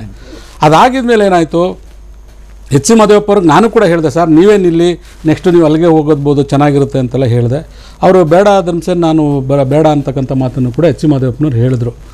ಅಲ್ಲೇನಾಯಿತು, ಶ್ರೀನಿವಾಸ್ ಪ್ರಸಾದ್ ಸಾಹೇಬ್ರ ಮುಂದೆ ಸುನೀಲ್ ಬೋಸ್ ಆಗಲಿ, ನಾನು ಶಾಸಕನಾಗಿರೋದ್ರಿಂದ ನಮ್ಮ ಪ್ರಶ್ನೆ ಏನು ಬಂದಿಲ್ಲ. ಸುನೀಲ್ ಬೋಸ್ ಅವ್ರಿಗೆ ವೀಕ್ ಆಗ್ತಾರೆ ಅನ್ನೋದು ಒಂದು. ಮತ್ತು ಇಲ್ಲಿ ಈಗ ಭಾಳಷ್ಟು ಅವರು ನಮ್ಮ ಕಳಲೆ ಕೇಶವಮೂರ್ತಿಯವರು ಮೈಸೂರಿನ ನ್ಯೂಸ್ 1 ಚಾನಲಲ್ಲಿ ಶ್ರೀನಿವಾಸ್ ಪ್ರಸಾದ್ ಅವ್ರ ಪರವಾಗಿ BJPಯಿಂದ ಒಬ್ಬರು, ನಾನು ಮತ್ತು ಕಳಲೆ ಕೇಶವಮೂರ್ತಿಯವರೇ, ಕಳಲೆ ಕೇಶವಮೂರ್ತಿಯವರು JDS ಪರವಾಗಿ ಬಂದು ಮಾಧ್ಯಮದಲ್ಲಿ ಕುಳಿತು ಮಾತಾಡಿದ್ರು. ಆದರೆ ಬರ್ತಾ ಬರ್ತಾ ಒತ್ತಡ ಜಾಸ್ತಿ ಆಯ್ತು ನೋಡಿ. ಯಾವಾಗ ಬಿಜೆಪಿಯವರು ಹಾರ್ಬಟ ಜಾಸ್ತಿ ಆಯ್ತು,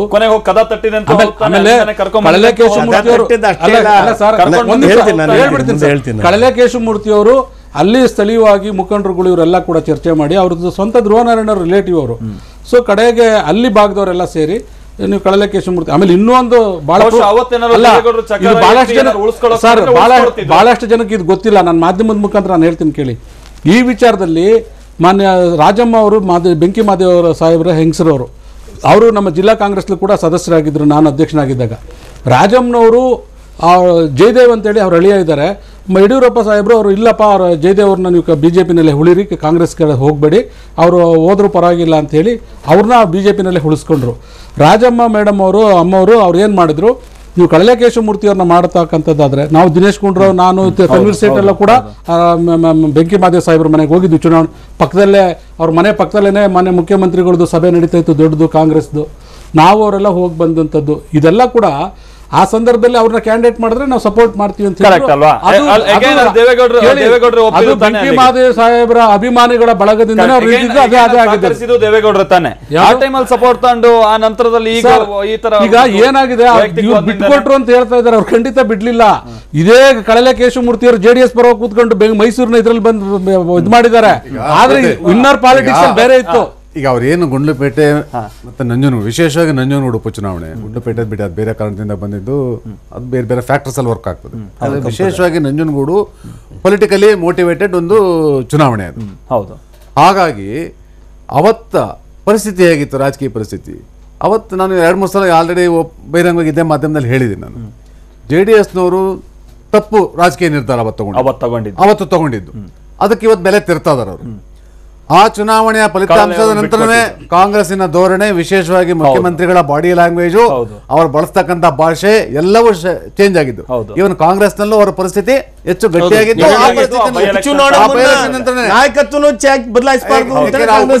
ಫಲಿತಾಂಶ ಏನಾದ್ರು ಹೆಚ್ಚು ಕಡಿಮೆ ಆಗಿದ್ರೆ ರಾಜ್ಯದ ರಾಜಕೀಯ ಬೇರೆ ಬೇರೆ ತಿರುವು ತಗೊಳ್ತಾ ಇತ್ತು, including with in the Congress party. ಆದ್ರೆ ಅದೆಲ್ಲದಕ್ಕೂ ಅವಕಾಶ ಕೊಡದಲೇ ಇದ್ದದ್ದು ಇವರು ಬಿಜೆಪಿ ಎಲ್ಲೋ ಬೇಗ ಹೋಗ್ಬಿಡ್ತದೆ, ಬೇಗ ಅವರು ಈಗಲೇ 150 ಸೀಟು ದಾಟ್ಬಿಡ್ತಾರೆ ಅನ್ನೋ ಆತುರಕ್ಕೆ ಅಥವಾ ಭಯಕ್ಕೋ ಅಂತಂದಕ್ಕೋ JDS ನವರು ಅವತ್ತು ತಗೊಂಡಂತದ್ದು ಒಂದು ಪೊಲಿಟಿಕಲಿ ರಾಂಗ್ ಡಿಸಿಷನ್. ಅದಕ್ಕೆ ಇವತ್ತು ಅವ್ರು ಬೆಲೆ ತೆರ್ತಾ ಇದಾರೆ. ಬಹುಶಃ ಆ ಹೀಟು ಒಂದು ಕಾರಣ ಆಯ್ತು. ಬಹುಶಃ ಅವ್ರಿಗೆ ಆ ಸಿಟ್ಟಿದೆ, ಇವರು ನಮ್ಮನ್ನ ಯೂಸ್ ಅಂಡ್ ಥ್ರೋ ಮಾಡ್ತಾ ಇದಾರೆ, ಯಾವಾಗ ಅವಾಗ ಬೇಕಾಗ ಬಳಸ್ಕೊಂಡು ನೋಡಿ. ಅದಿಲ್ಲ ಅವ್ರು ಎಷ್ಟು ಹೇಳಿದ್ರು. ಆದ್ರೆ ಮೈಸೂರಿನಲ್ಲಿ ಮಾತ್ರ, ಮೈಸೂರು ಭಾಗದಲ್ಲಿ ವಿಶೇಷವಾಗಿ ಮೈಸೂರು ಭಾಗದಲ್ಲಿ ರಾಜಕೀಯದ ಆಧಾರದ ರಾಜಕೀಯ ಪಕ್ಷಗಳ ಮೇಲೆ ಅಲ್ಲಿ ಚುನಾವಣೆ ನಡೀತಾ ಇಲ್ಲ. ಅಲ್ಲಿ ಪ್ರತಿಯೊಂದು ನಡೀತಾ ಇರ್ತಕ್ಕಂಥದ್ದಾಗ ಜಾತಿ ಆಧಾರದ ಮೇಲೆ ಅಲ್ಲಿ ಡಿವಿಷನ್ ಆಗ್ತಾ ಇರ್ತಕ್ಕಂಥದ್ದು. ಲೀಡರ್ಸ್ ಸಹ ಅಲ್ಲಿ ಮೇಲ್ನೋಟಕ್ಕೆ ಬೇರೆ ಬೇರೆ ಪಾರ್ಟಿಲಿ ಇದ್ರು, ಮೂರೂ ಪಾರ್ಟಿಗಳಲ್ಲಿ ಬೇರೆ ಬೇರೆ ಒಂದು ಕೋಆರ್ಡಿನೇಷನ್ ಇದೆ. ಅಲ್ಲಿ ಯಾರನ್ನ ಯಾರು ಸೋಲಿಸಬೇಕು ಅನ್ನೋ ಕಾರಣಕ್ಕೆ, ಇಲ್ಲಿ ಯಾರನ್ನ ಗೆಲ್ಲೋ ವಿಚಾರಕ್ಕಲ್ಲ, ಪ್ರತಿಯೊಬ್ಬರನ್ನು ಒಬ್ಬರನ್ನೊಬ್ಬರನ್ನು ಮಲಗಿಸ್ಬೇಕು ಅಂತ ಹೊರಟಿರೋದ್ರಿಂದ ಇಲ್ಲಿ ಪಕ್ಷಾತೀತ ನಡೀತಾ ಇದೆ. ಬರೀ ಕಾಂಗ್ರೆಸ್ ಅಥವಾ JDS BJP ಅಂತಲ್ಲ, ಮೂರೂ ಪಾರ್ಟಿನಲ್ಲಿ ಇಲ್ಲಿ ಒಳ ಒಪ್ಪಂದಗಳು ಅಂದ್ರೆ ವಿತ್ ಇನ್ ಪಾರ್ಟಿ ಲೆವೆಲ್ ಅಲ್ಲ, ಅದು ಮುಖಂಡರ ನಡುವೆ, ಅದು ಬಿಕಾಸ್ ಆಫ್ ಕ್ಯಾಸ್ಟ್ ಫ್ಯಾಕ್ಟ್.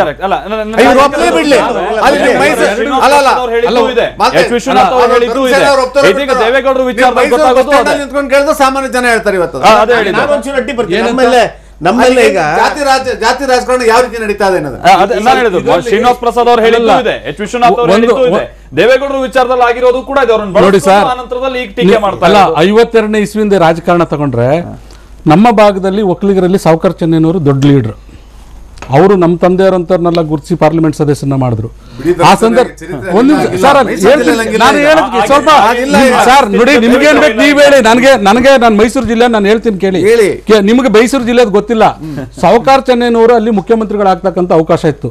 ಅವತ್ತಿನ ಕಾಲದಲ್ಲಿ ಸಾವ್ಕಾರ್ ಚೆನ್ನೈನವರು ಏನ್ ಮಾಡಿದ್ರು, ಮೈಸೂರಲ್ಲೇ ಚುನಾವಣೆ ನಿಲ್ಲಿ ಅಂದ್ರೆ ಅವ್ರು ನಿಲ್ಲಿಲ್ಲ, ಹೋಗಿ ಮಂಡ್ಯದಲ್ಲಿ ನಿಂತು ಸೋತ್ಬಿಟ್ರು. ಅದಾದ ನಂತರ ಏನಾಯ್ತು, ಅಲ್ಲಿ ಮೈಸೂರು ಇದರಲ್ಲಿ ರಾಜಶೇಖರ ಮೂರ್ತಿ ಅವ್ರಿಗೆ ಅವಕಾಶ ಇತ್ತು, ಅವ್ರು ಚೀಫ್ ಮಿನಿಸ್ಟರ್ ಆಗ್ಲಿಲ್ಲ. ಇದೇ ಅಲ್ಲ ಕೇಳಿ, ರಾಜ್ಯ ರಾಜಕಾರಣದಲ್ಲಿ ಇಬ್ರು ಕೇಳಿ ಸರ್, ರಾಜ್ಯ ರಾಜಕಾರಣದಲ್ಲಿ ಇಬ್ರು ಸರ್, ಒಂದ್ ಸೆಕೆಂಡ್ ಇರಿ ಸರ್, ಚಾಮುಂಡೇಶ್ವರಿ ಒಂದ್ ನಿಮಿಷ ಇರಿ ಸರ್. ನೋಡಿ ಅಲ್ಲಿ ಸರ್, ಅದು ದೊಡ್ಡ ವರ್ಗ, ಒಕ್ಕಲಿಗರದು ದೊಡ್ಡ ವರ್ಗ ನಮ್ಮ ಮೈಸೂರು ಜಿಲ್ಲೆನಲ್ಲಿ. ಅಲ್ಲಿ ಪರಿಸ್ಥಿತಿ ಏನಾಗಿದೆ, ಎರಡು ಮುಖ್ಯಮಂತ್ರಿಗಳು ಕೂಡ ಹಿಂದುಳಿದ ವರ್ಗದವರು ಆಗ್ಬಿಟ್ರು. ಒಂದು ದೇವರಾಜ ಅರಸು ಅವರು ಆದ್ರು, ಇನ್ನೊಂದು ಸಿದ್ದರಾಮಯ್ಯನವರಾದ್ರು. ಈಗ ಇದೆಲ್ಲ ನೀವು ಹೇಳದ್ನ ನಾನು ಮಾನ್ಯ ರಾಮಕೃಷ್ಣ ಅವ್ರು ಹೇಳಿದ್ ಒಪ್ಕೊಳ್ತೀನಿ. ನಾನೇನಾದ್ರ ಬಗ್ಗೆ ನಾನು ಅಲ್ಲ, ಪರಿಸ್ಥಿತಿ ಈಗ ಒಂದು ದೊಡ್ಡ ಜನಾಂಗ ಅಲ್ಲಿ ಆಗಕ್ಕಾಗಿಲ್ಲ ಅಂದ್ರೆ ಪ್ರೆಸರ್ ಇದ್ದೇ ಇರುತ್ತೆ, ಈಗ ಪ್ರೆಸರ್ ಬಂದೇ ಬರುತ್ತೆ. 2008ರಲ್ಲಿ ಏನು ಚಾಮುಂಡೇಶ್ವರಿ ಮತ್ತು ವರ್ಣ ಆಯ್ತು. ಸಿದ್ದರಾಮಯ್ಯನವರು ಚಾಮುಂಡೇಶ್ವರಿ ಬಿಟ್ಟು ವರ್ಣ ಕ್ಷೇತ್ರ ಬದಲಾವಣೆ ಕಾರಣ ಈ ಪ್ರಮುಖವಾದ ಈ ಜಾತಿ ಲೆಕ್ಕಾಚಾರಗಳೇ ಕಾರಣ. ಇಲ್ಲ ಅಂದ್ರೆ ಅವ್ರೇನ್ ಕ್ಷೇತ್ರ ಬದಲಾವಣೆ ಆಗತ್ತೆ ಇರ್ಲಿಲ್ಲ ಅವ್ರಿಗೆ ಅವತ್ತು. ಆದ್ರೆ ಅವತ್ತು ಅವ್ರು ತಗೊಂಡಿದ್ದ ನಿರ್ಧಾರ ಚಾಮುಂಡೇಶ್ವರಿ ಅಂತ ವರ್ಣ ಯಾತಕ್ಕೆ ಅಂತ ಹೇಳಿದ್ರೆ ಅಲ್ಲಿರ್ತಕ್ಕಂಥ ಕ್ಯಾಸ್ಟ್ ಕಾಂಬಿನೇಷನ್ ಮೇಲೆ ಅವ್ರು ನಿರ್ಧಾರ ತಗೊಂಡಿದ್ದಂಥದ್ದು, ಅವತ್ತಿನ ನಿರ್ಧಾರ ತಗೊಂಡಿದ್ದು. ಬೇರೆ ಏನು ಪಕ್ಷದ ಆಧಾರದ ಮೇಲೆ ಬೇರೆ ಲೆಕ್ಕಾಚಾರದ ಬಿಸಿ ಅಷ್ಟರ ಮಟ್ಟಿಗೆ. ಈಗ ರಾಜಕೀಯ ಲೆಕ್ಕಾಚಾರಕ್ಕೆ ಬಂದಾಗ ಈ ಒಕ್ಕಲಿಗರ ಮುಂದೆ ಒಂದು ಸ್ಟ್ಯಾಂಡ್ ಆಗ್ಬೇಕು ಅಂದ್ರೆ ಹಿಂದ ಒಟ್ಟುಗೂಡಿಸಲೇಬೇಕು. ಬಟ್ ಆ ಒಟ್ಟುಗೂಡಿಸೋ ಸಂದರ್ಭದಲ್ಲಿ ಇವರು ಮಾಡ್ತಾ ಇರುವಂತ ಕೆಲವೊಂದು ನಡವಳಿಕೆಗಳು ಯಾಕೋ ಸರಿ ಬರ್ತಾ ಇರಲಿಲ್ಲ ಅಂತ. ಅದೇ ಜಿಲ್ಲೆ ವಿಶ್ವನಾಥ್ ಅವರು ಪಾರ್ಲಿಮೆಂಟ್ ಎಲೆಕ್ಷನ್ ಅಲ್ಲಿ ಸೋತಿದ್ದು ಇದೇ ಜಾತಿ ಲೆಕ್ಕಾಚಾರದಲ್ಲಿ. ಅವ್ರು ಕಾಂಗ್ರೆಸ್ ಬಿಟ್ಟು JDS ಸೇರಿದ್ದು ಇದೇ ಜಾತಿ ಲೆಕ್ಕಾಚಾರದ ಆಧಾರದ ಮೇಲೆ. ಕಾಂಗ್ರೆಸ್ ಸಿದ್ದರಾಮಯ್ಯನವರು ನಮ್ಮನ್ನ ಯಾವಾಗ ಹೆಂಗೆ ಬಳಸ್ಕೊಂಡಿದೆ, ನಮ್ಮಿಂದ ಏನ್ ಪ್ರಯೋಜನ ಪಡ್ಕೊಂಡಿದೆ, ಏನೆಲ್ಲ ಅನ್ಯಾಯ ಮಾಡಿದೆ ಅನ್ನೋದು ಮುಖ್ಯ ಆಗ್ತದೆ. ಈಗ 62 ಹೊತ್ತಲ್ಲಿ ರಾಮಚಂದ್ರ ರಾಯರು ಒಲೆಯರ್ಸ್ಪುರದಲ್ಲಿ ನನ್ನ ಪರಮ ಶಿಷ್ಯ ದೇವೇಗೌಡರು B.Pharm ಕೊಡಿ ಕಾಂಗ್ರೆಸ್ಸಿಂದ ಅಂದ್ರು, ಕೊಡ್ಲಿಲ್ಲ. ಆವತ್ತೇ ಪಕ್ಷೇತರಾಗಿ ನಿಂತರು. ಜನ 4 ರೂಪಾಯಿ 5 ರೂಪಾಯಿ 10 ರೂಪಾಯಿ ಕೊಟ್ಟು ಗೆಲ್ಸಿದ್ರು. 96ರಲ್ಲಿ ಪ್ರಧಾನಮಂತ್ರಿಗಳಾದ್ರು, ಏಕಾಏಕಿ ವಾಪಸ್ ತಗೊಂಡ್ರು. ಅವತ್ತು ದೇವೇಗೌಡ ಒಂದೇ ಮಾತು ಹೇಳಿದ್ರು, ವಾಜಪೇಯಿ ಅವರು ಎದ್ದು ಬಂದು ನಿಂತು ದೇವೇಗೌಡಜಿಯನ್ನು ಔಟ್ ಸೈಡಲ್ಗೂ ಸಪೋರ್ಟ್ ಮಾಡ್ತೇವೆ, ನಾವು ನನ್ನ ಪ್ರಿನ್ಸಿಪಲ್ ನಾನು ರಾಜಿ ಆಗಲ್ಲ, ಬಡ್ಜೆಟ್ ಅನುಮೋದನೆ ಕೊಟ್ಟಿದ್ರು. ಅವತ್ತು ತಮ್ಮ ಜಾತ್ಯತೀತವನ್ನು ಬಿಟ್ಟು ಕೊಡ್ಲಿಲ್ಲ. ಮೊನ್ನೆ ಧರ್ಮಸಿಂಗನ CM ಮಾಡಿದ್ವಿ, ನಮ್ಮ ಪಕ್ಷನೇ ಹೊಡೆದು ಕರ್ಕೊಳ್ಳೋಕೆ ನೋಡಿದ್ರು. ಹಿಂಗೆ ಇವರು ಯಾವಾಗೆಲ್ಲ ಅಧಿಕಾರಿಗಳು ಅವಕಾಶಗಳು ಸಿಗ್ತದೋ ಆಗೆಲ್ಲ ನಮ್ಮನ್ನು ವೀಕ್ ಮಾಡೋ ಪ್ರಯತ್ನ ಮಾಡ್ತಾರೆ. ಆದ್ರೆ ಜನ ಮಾತ್ರ ನಮ್ಮ ಪರ ಇದ್ದಾರೆ. ಓಕೆ, ಸೊ ಮೋಹನ್ ನಿಮಿಕಾರೆ, ಇಲ್ಲಿ ಪ್ರಮುಖವಾಗಿ ಸಿದ್ದರಾಮಯ್ಯನವರು ಕೂಡ ಹೇಳ್ತಾರೆ, ಹೌದು JDS ಇದು ಬಿಜೆಪಿಯ B ಟೀಮ್ ಅಂತ ಹೇಳ್ಕೊಂಡ್ಬಿಟ್ಟು ಅದನ್ನ JDS ಕೂಡ ವಿರೋಧಿಸುತ್ತೆ, ಬಿಜೆಪಿ ಕೂಡ ವಿರೋಧಿಸುತ್ತೆ. ಆದ್ರೆ ಇಷ್ಟೆಲ್ಲ ಪ್ರಚಾರದ ಅಬ್ಬರ ನಡೀತಾ ಇದೆ, ಬಹಿರಂಗವಾದಂತಹ ಸಮಾವೇಶ ನಡೀತಾ ಇದೆ, ರಾಜ್ಯ ಸರ್ಕಾರದ ವಿರುದ್ಧವಾಗಿ ಬಹಳ ಟೀಕೆಗಳು ವ್ಯಕ್ತ ಆಗೋದನ್ನು ಕೂಡ ಗಮನಿಸ್ತಾ ಇದ್ದೀವಿ. ಯಾಕೆ JDS ವಿರುದ್ಧವಾಗಿ ಬಿಜೆಪಿ ನಾಯಕರು ಮಾತೆತ್ತಲ್ಲ? ರಾಷ್ಟ್ರೀಯ ನಾಯಕರು ಬಂದಂತ ಸಂದರ್ಭದಲ್ಲಿ ಯಾಕೆ ಹಾಗಾದ್ರೆ JDS ನ ಟೀಕಿಸುವಂತದ್ದಾಗಿರ್ಬೋದು, ಅವರು ಹಿಂದೆ ತೆಗೆದುಕೊಂಡಂತ ಒಂದು ನಿರ್ಧಾರ ವಿಚಾರವಾಗಿ ಪ್ರಸ್ತಾಪ ಮಾಡೋದಾಗಿರ್ಬೋದು, ಅದು ಯಾವುದು ಕೂಡ ಆಗ್ತಾ ಇಲ್ವಲ್ಲ? ಯಾಕೆ ಇದು ಒಂದ್ ರೀತಿ ಅನುಮಾನ ಹುಟ್ಟಿಸುವಂತ ರೀತಿಯಲ್ಲೇ ಇದೆಯಲ್ವಾ? ಏನ್ ಕಾರಣ ಇರ್ಬೋದು? ನೀವು ದಿನಪತ್ರಿಕೆಗಳನ್ನ ನೋಡಿ, ಪ್ರತಿ ಪತ್ರಿಕೆಯೊಳಗೂ ಸಹಿತವಾಗಿ ಪ್ರೆಸ್ ಕಾನ್ಫರೆನ್ಸ್ ಮಾಡಿದಾಗ ಅಥವಾ ಸಾರ್ವಜನಿಕವಾಗಿ ಮಾತಾಡುವಂಥ ಸಂದರ್ಭದಲ್ಲಿ JDS ಅಂದ್ರೆ ತಂದೆ ಮಕ್ಕಳ ಪಕ್ಷ ಅಂತ ಅನ್ನೋದನ್ನ ಸಾಕಷ್ಟುವಾಗಿ ಘಂಟಾಘೋಷವಾಗಿ ಬಿಜೆಪಿ ಮುಖಂಡರು ಮಾತಾಡಿದ್ದಾರೆ. ಮುಂಚೆ ಹೇಳ್ತಿದ್ರು, ಬಟ್ JDS ಬಿಜೆಪಿಗೆ ಅಧಿಕಾರವನ್ನು ಬಿಟ್ಟುಕೊಳ್ಳಿಲ್ಲ. JDS ಇಲ್ಲ ಅದೇನಿಲ್ಲ, JDS ಅವರು ಬಿಜೆಪಿಗೆ ಅಧಿಕಾರವನ್ನು ಬಿಟ್ಟುಕೊಳ್ಳಿಲ್ಲ, ದ್ರೋಹ ಮಾಡಿದ್ರು, ಮಿತ್ರ ದ್ರೋಹ ಮಾಡಿದ್ರು ಅಂತ ಕೂಡ ಹೇಳಿದ್ದಾರೆ. ನೀವು ನಿಮಗೆ ಬೇಕಾದದ್ದನ್ನು ಆಯ್ಕೆ ಮಾಡಿಕೊಳ್ಳೋದು ಬೇಡ. ಬಿಜೆಪಿ ಖಡಾಖಂಡಿತವಾಗಿ ಕಾಂಗ್ರೆಸ್ ಅನ್ನ ಎಲ್ಲ ಹಂತಗಳಲ್ಲಿ ಯಾವ ರೀತಿಯ ಟೀಕೆಯನ್ನು ಮಾಡ್ತಾ ಇದೆಯೋ JDS ಅನ್ನು ಸಹಿತ ಅದೇ ಆಧಾರದಲ್ಲಿ ಟೀಕೆಯನ್ನು ಮಾಡ್ತಾ ಇದೆ. ಹೊಂದಾಣಿಕೆಯಾಗಲಿ ಅದು ನೀವು ಏನೋ ನೋಡ್ತಾ ಇದ್ರೆ ಆ ರೀತಿ ಇಲ್ಲ. ಹಳೆ ಮೈಸೂರು ಇರ್ಬೋದು, ಹಳೆ ಮೈಸೂರು ಇರ್ಬೋದು, ಹೊಸ ಮೈಸೂರು ಇರ್ಬೋದು. ಈಗ ಸೀಟನ್ನ ಹಂಚಿಕೆ ಮಾಡುವಂತ ಸಂದರ್ಭದಲ್ಲಿ ಈಗ JDS ದವರು ಟಿಕೆಟ್ 120 ಜನರಿಗೆ ಈಗಾಗಲೇ ಕ್ಯಾಂಡಿಡೇಟ್ ಅನ್ನ ಅನೌನ್ಸ್ ಮಾಡಿದ್ದಾರೆ. ಅಲ್ಲಿ ಬಿಜೆಪಿ ಕೂಡ ಹೊಂದಾಣಿಕೆ ಮಾಡ್ಕೊಂಡಿದ್ದಾರಾ? ಬಿಜೆಪಿ ಅವರು ಅಲ್ಲಿ ಕ್ಯಾಂಡಿಡೇಟ್ ಹಾಕೋದಿಲ್ವಾ? ಬಿಜೆಪಿ ಅವರಲ್ಲಿ ಕ್ಯಾಂಡಿಡೇಟ್ ಹಾಕೋದಿಲ್ವಾ? ಅಥವಾ JDS ಗೆಲ್ಲೋದಕ್ಕೆ ಅನುಕೂಲ ಆಗುವಂಗೆ ಬಿಜೆಪಿ ಕ್ಯಾಂಡಿಡೇಟ್ ಹಾಕ್ತಾ ಇದ್ದಾರೆ? ಅದೆಲ್ಲ ಸುಳ್ಳು, ಅದೇನಿಲ್ಲ. ಬಿಜೆಪಿ ಮತ್ತು JDS ಹೊಂದಾಣಿಕೆ ಇಲ್ಲ, ಹೊಂದಾಣಿಕೆ ಆಗೋದಿಲ್ಲ. ಚುನಾವಣೆ ಪೂರ್ವದಲ್ಲಿಯೂ ಆಗೋದಿಲ್ಲ, ಚುನಾವಣೆ ನಂತರ ಆಗೋದಿಲ್ಲ. A Bನೂ ಇಲ್ಲ, Cನೂ ಇಲ್ಲ, ಆ ರೀತಿಯಾಗಿ ಇಲ್ಲವೇ ಇಲ್ಲ. ಒಂದು ತತ್ವ ಮತ್ತು ನಿಷ್ಠೆಯಿಂದ ಇರುವಂಥ ಬಿಜೆಪಿ ಪಕ್ಷ ಯಾವ ಸಂದರ್ಭದಲ್ಲಿ ಸಹಿತವಾಗಿ JDS ಕೂಡ ಹೊಂದಾಣಿಕೆ ಮಾಡಿಕೊಳ್ಳೋದಿಲ್ಲ. ಈ ರಾಜ್ಯ ಮಟ್ಟದಲ್ಲೂ ಮಾಡ್ಕೊಳ್ಳೋದಿಲ್ಲ, ರಾಷ್ಟ್ರ ಮಟ್ಟ ಮಾಡ್ಕೊಳ್ಳೋದಿಲ್ಲ. ಇದು ಜನರ ಊಹೆ ಮಾತ್ರ. ಕೆಲವು ಜನ ಸಿದ್ದರಾಮಯ್ಯನವರು ನಮ್ಮ ಮನೆ ಬಂದಿದ್ರು, ನಮ್ಮ ತಂದೆ ಹತ್ರ ಸಿದ್ದರಾಮಯ್ಯನವರು ಬಂದಿದ್ರು ಅಂತ ಆರೋಪ ಮಾಡಿದ್ದಾರೆ. ನೇರವಾಗಿ ಕೇಳ್ತೀನಿ ಮೌನಿಂಬಿಕರೆ, ಒಂದು ಮಾತಿದೆ, ಬಿಜೆಪಿಯ ರಾಷ್ಟ್ರೀಯ ನಾಯಕರು ಸ್ವಲ್ಪ JDS ನನ್ನ ಬೈಯೋದ್ರಿಂದ ಅಥವಾ ಟೀಕೆ ಮಾಡೋದ್ರಿಂದ ಅಂತರ ಕಾಯ್ದುಕೊಳ್ತಾ ಇದ್ದಾರೆ. ಕಾರಣ ಅಂತಂದ್ರೆ ಮುಂದೆ ಏನಾದ್ರು ಸಮ್ಮಿಶ್ರ ಸರ್ಕಾರ ಮಾಡ್ಬೇಕಾದಂತಹ ಸನ್ನಿವೇಶ ಬಂದ್ಬಿಟ್ರೆ ಅವ್ರ ಸಪೋರ್ಟ್ ನಮ್ಗೆ ಬೇಕಾಗುತ್ತೆ, ಈಗಲೇ ಅವರ ವೈರುತ್ವವನ್ನ ಕಟ್ಕೊಳ್ಳೋದು ಬೇಡ, ಈ ತರದೆಲ್ಲ ಒಂದು ಮಾತಿದೆಯಂತೆ ಬಿಜೆಪಿ ಆಂತರಿಕ ವಲಯದಲ್ಲಿ. ಹೌದಾ, ಆ ತರದೇನೋ ಚರ್ಚೆ ಇದೆಯಾ? ಏನ್ ಕತೆ? ಅಲ್ಲ, ಯಾವ ರೀತಿಯಾಗಿ ಮಾತುಕತೆನೂ ಇಲ್ಲ. ಬಿಜೆಪಿ ಸ್ವತಂತ್ರವಾಗಿ 120-130 ಸೀಟಿಗಿಂತ ಹೆಚ್ಚು ಅಭ್ಯರ್ಥಿಗಳು ಆರಿಸಿ ಬರ್ತಾರೆ. ಬಿಜೆಪಿ ಸ್ವತಂತ್ರವಾಗಿ ಸರ್ಕಾರ ರಚನೆಯನ್ನು ಮಾಡುತ್ತೆ. JDSದ್ದು ಕೂಟ ದೋಸ್ತಿ ಮಾಡ್ಕೊಳ್ಳೋದಾಗಲಿ, JDS ಸಹಾಯವನ್ನು ತೆಗೆದುಕೊಳ್ಳೋದಾಗಲಿ, ಕೋಲಿಷನ್ ಗೌರ್ಮೆಂಟ್ ಅದು ಯಾವ ರೀತಿ ಆಗೋದಿಲ್ಲ. ಬಿಜೆಪಿ ತನ್ನದೇ ಆದಂಥ ತಂತ್ರಗಾರಿಕೆ ಇದೆ, ಬಿಜೆಪಿ ತನ್ನದೇ ಆದಂಥ ತತ್ವ ಇದೆ, ಬಿಜೆಪಿಗೆ ತನ್ನದೇ ಆದಂಥ ಸಿದ್ಧಾಂತ ಇದೆ.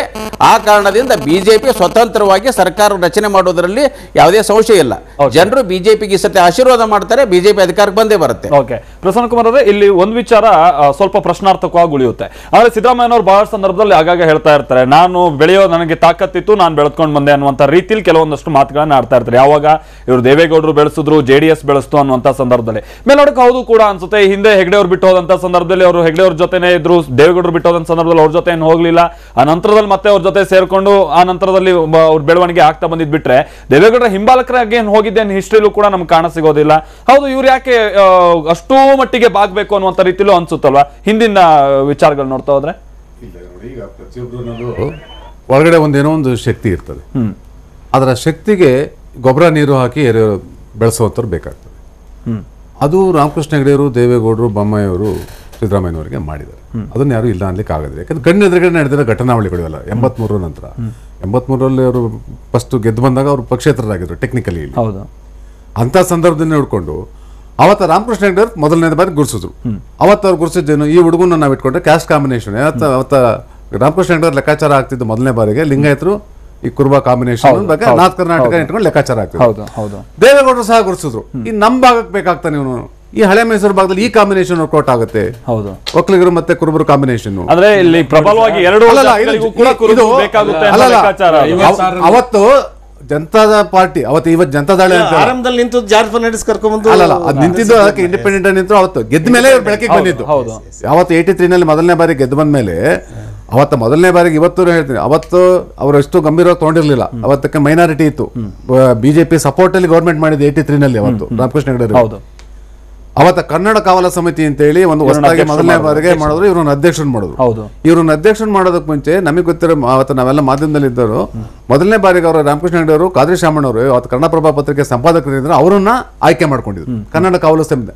ಅದು ಖಾದ್ರಿ ಶಾಮಣ್ಣವರು ನನಗಿಂತ ಮುಖ್ಯ ಇವ್ರಿಗೆ ಕೊಡಿ, ಒಬ್ರು MLA ನಿಮ್ ಜೊತೆಗಿರ್ತಾರೆ ಅಂತೇಳಿ ಅವರು ಸಜೆಸ್ಟ್ ಮಾಡಿದ್ರು. ಆವಾಗ ಇವ್ರಿಗೆ ಆ ಸ್ಥಾನ ದೊರಕಿತು. ಅದ್ರ ಫಲ ಏನಾಯ್ತಂದ್ರೆ ಅವತ್ತ ಕನ್ನಡ ಕಾವಲು ಸಮಿತಿಗೆ ಬಹಳ ಬೆಲೆ ಬಂತು. ಮೊದಲನೇ ಬಾರಿ ರಚನೆ ಆಗಿದ್ದು ಗೋಕಾಕ್ ಚಳವಳಿ ನಂತರ ಆ ಚುನಾವಣೆ ಬಹಳ ಅವತ್ತು ಕನ್ನಡ ಅನ್ನೋದು ಬಹಳ ಎಲ್ಲ ಕಡೆ ಚಲಾವಣೆಯಲ್ಲಿದ್ದಂತ ಒಂದು ಇದಿತ್ತು. ಸೊ ಇವರು ರಾಜ್ಯದ ಉದ್ದಗಲಕ್ಕೂ ಓಡಾಡ್ಲಿಕ್ಕೆ ಒಂದು ಅವಕಾಶ ಸಿಕ್ತು, ಬೆಳಿಲಿಕ್ಕೆ ಅವಕಾಶ ಸಿಕ್ತು. ಇದು ಪ್ರತಿಯೊಬ್ಬರಿಗೂ ಅವಕಾಶ ಕೊಡ್ತಕ್ಕಂಥದ್ದು. ನಾವು ಯಾವತ್ತು ಹತ್ತಿದ ಏಣಿಗಳನ್ನ ಒದ್ಬಿಟ್ಟೆ ನಾನು ಎತ್ತರ ಐತೆ ಬಂದ್ಬಿಟ್ಟೆ ಅನ್ನಂಗಲ್ಲ. ಪ್ರತಿಯೊಂದು ಏಣಿ ಮೆಟ್ಲುಗಳು ಬೇಕಾಗ್ತದೆ. ಏಣಿ ಇಲ್ಲೆಲ್ಲ ನಾವೆಲ್ಲೂ ಹೋಗ್ಲಿಕ್ಕೆ ಆಗೋದಿಲ್ಲ, ಮೆಟ್ಲುಗಳನ್ನ ಸುಲಭ ನಾವು ಮರೀಲಿಕ್ಕೆ ಆಗೋದಿಲ್ಲ. ಆಯ್ತು, ಬೆಳೆದ ಮೇಲೆ ಪ್ರತಿಯೊಬ್ಬರು ಬೆಳೀತಾರೆ. ಈಗ ದೇವರಾಜ ಅರಸು ಬೆಳೆದವರು ಇವತ್ತು ಇದ್ದಾರೆ. ಇವತ್ತು ರಾಜಕೀಯದಲ್ಲಿ ಮಲ್ಲಿಕಾರ್ಜುನ ಖರ್ಗೆ ಅಂತ ಹಿಡಿದು ಅವತ್ತೆಲ್ಲ ಅವರು ಗುರುತಾಕದ ವಿಶ್ವನಾಥ್ ಅವರೆಲ್ಲ ಅವ್ರು ನಡ್ಕೊಂಡ್ ನೆನಪಿಸ್ಕೊಳ್ತಾರೆ. ಇವತ್ತು ರಾಜಕೀಯದಲ್ಲಿ ಇದ್ದಾರೆ. ಆಗ ನಾವು ಪ್ರತಿಯೊಬ್ಬರು ಹಂತದಲ್ಲಿ ನಡ್ಕೊಂಡ್ ಬರ್ತಾ ಇರ್ತದೆ. ಆದ್ರೆ ಆ ಧೋರಣೆ ಇದೆಯಲ್ಲ ನಮ್ಮಲ್ಲಿ, ಅದು ಮರಿಬಾರ್ದು. ನಾವು ಒಂದೆಲ್ಲ ನಮ್ಮಲ್ಲಿ ಒಂದು ಪರಂಪರೆ, ಸಂಸ್ಕೃತಿ ಇವೆಲ್ಲ ಇದಾವೆ ಇನ್ಬಿಲ್ಟ್. ನಮಗೆ ಹಿರಿಯರು ಇರ್ಬೋದು ಅಥವಾ ನಮಗೆ ಕಷ್ಟ ಕಾಲದಲ್ಲಿ ಸಹಾಯ ಮಾಡಿದ್ರು ಇರ್ಬೋದು. ದೇವೇಗೌಡರು ಆ ಥರ ಗುರುತಿಸದಿದ್ರೆ ಆಗ್ತಾ ಇರಲಿಲ್ಲ. ಯಾಕೆಂದ್ರೆ ಆ ಚಾಮುಂಡೇಶ್ವರಿ ಕಾಂಬಿನೇಷನ್ ಹೆಂಗಿದೆ ಅಲ್ಲಿ, ಯಾವುದು ಎಲೆಕ್ಟ್ರಲ್ ಇದು ಕಾಂಬಿನೇಷನ್ ಆ ತರ ಮತಗಳು ಬೇಕಾಗುತ್ತೆ. ಅವ್ರು ಹೇಳ್ತಾ ಇದಾರಲ್ಲ, 56ರಲ್ಲಿ ಭಾಷಾವಾರು ಡಿವೈಡ್ ಆಯ್ತಲ್ಲ, ಈ ಜನತಾ ಪಕ್ಷ ಜಾತಿವಾರು ಡಿವೈಡ್ ಆಯ್ತು.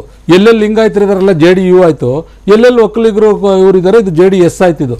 ಇದಕ್ಕೆ ನೋಡಿ ಇದ್ರದೇ ಆದಂತ ಇತಿಹಾಸಗಳಿದೆ. ನೀವು ಒಳಗಡೆ ಕೆದ್ಕೊಂಡು ಹೋದ್ರೆ ರಾಜಕೀಯ ವಿಶ್ಲೇಷಣೆಗಳನ್ನ ನೀವು ಮಾಡಕ್ಕಾಗಲ್ಲ.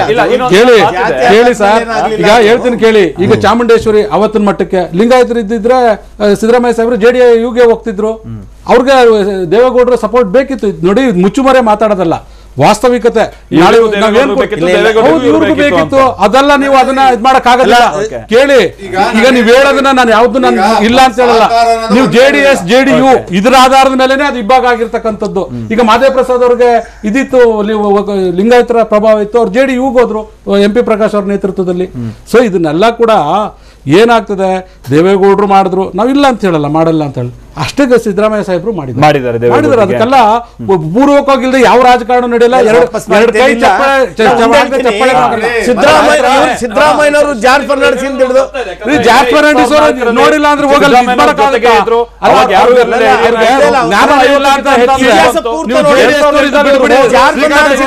ದೇವೇಗೌಡರಿಂದ ಹಿಡಿದು ನೀವು ಶ್ರೀನಿವಾಸ ಪ್ರಸಾದ್ ಇಂದ ಹಿಡಿದು ವಿಶ್ವನಾಥರಿಂದ ಹಿಡಿದು GT ದೇವೇಗೌಡರು ಇವರೆಲ್ಲ ಚುನಾವಣೆ ಮಾಡ್ತಿದ್ದರು.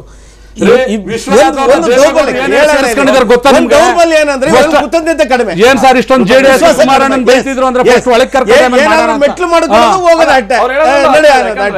ದೇವೇಗೌಡರ ಜೊತೆ ಸಿದ್ದರಾಮಯ್ಯ ಇದ್ದಂತ ಟೈಮ್ ನಲ್ಲಿ 2004 ಎಲೆಕ್ಷನ್ ನಲ್ಲಿ ಪರವಾಗಿಲ್ಲ ಒಂದು ಉತ್ತಮವಾದ ಸೀಟ್ಗಳೇ ಬಂತು, 50+ ಬಂದಿತ್ತು.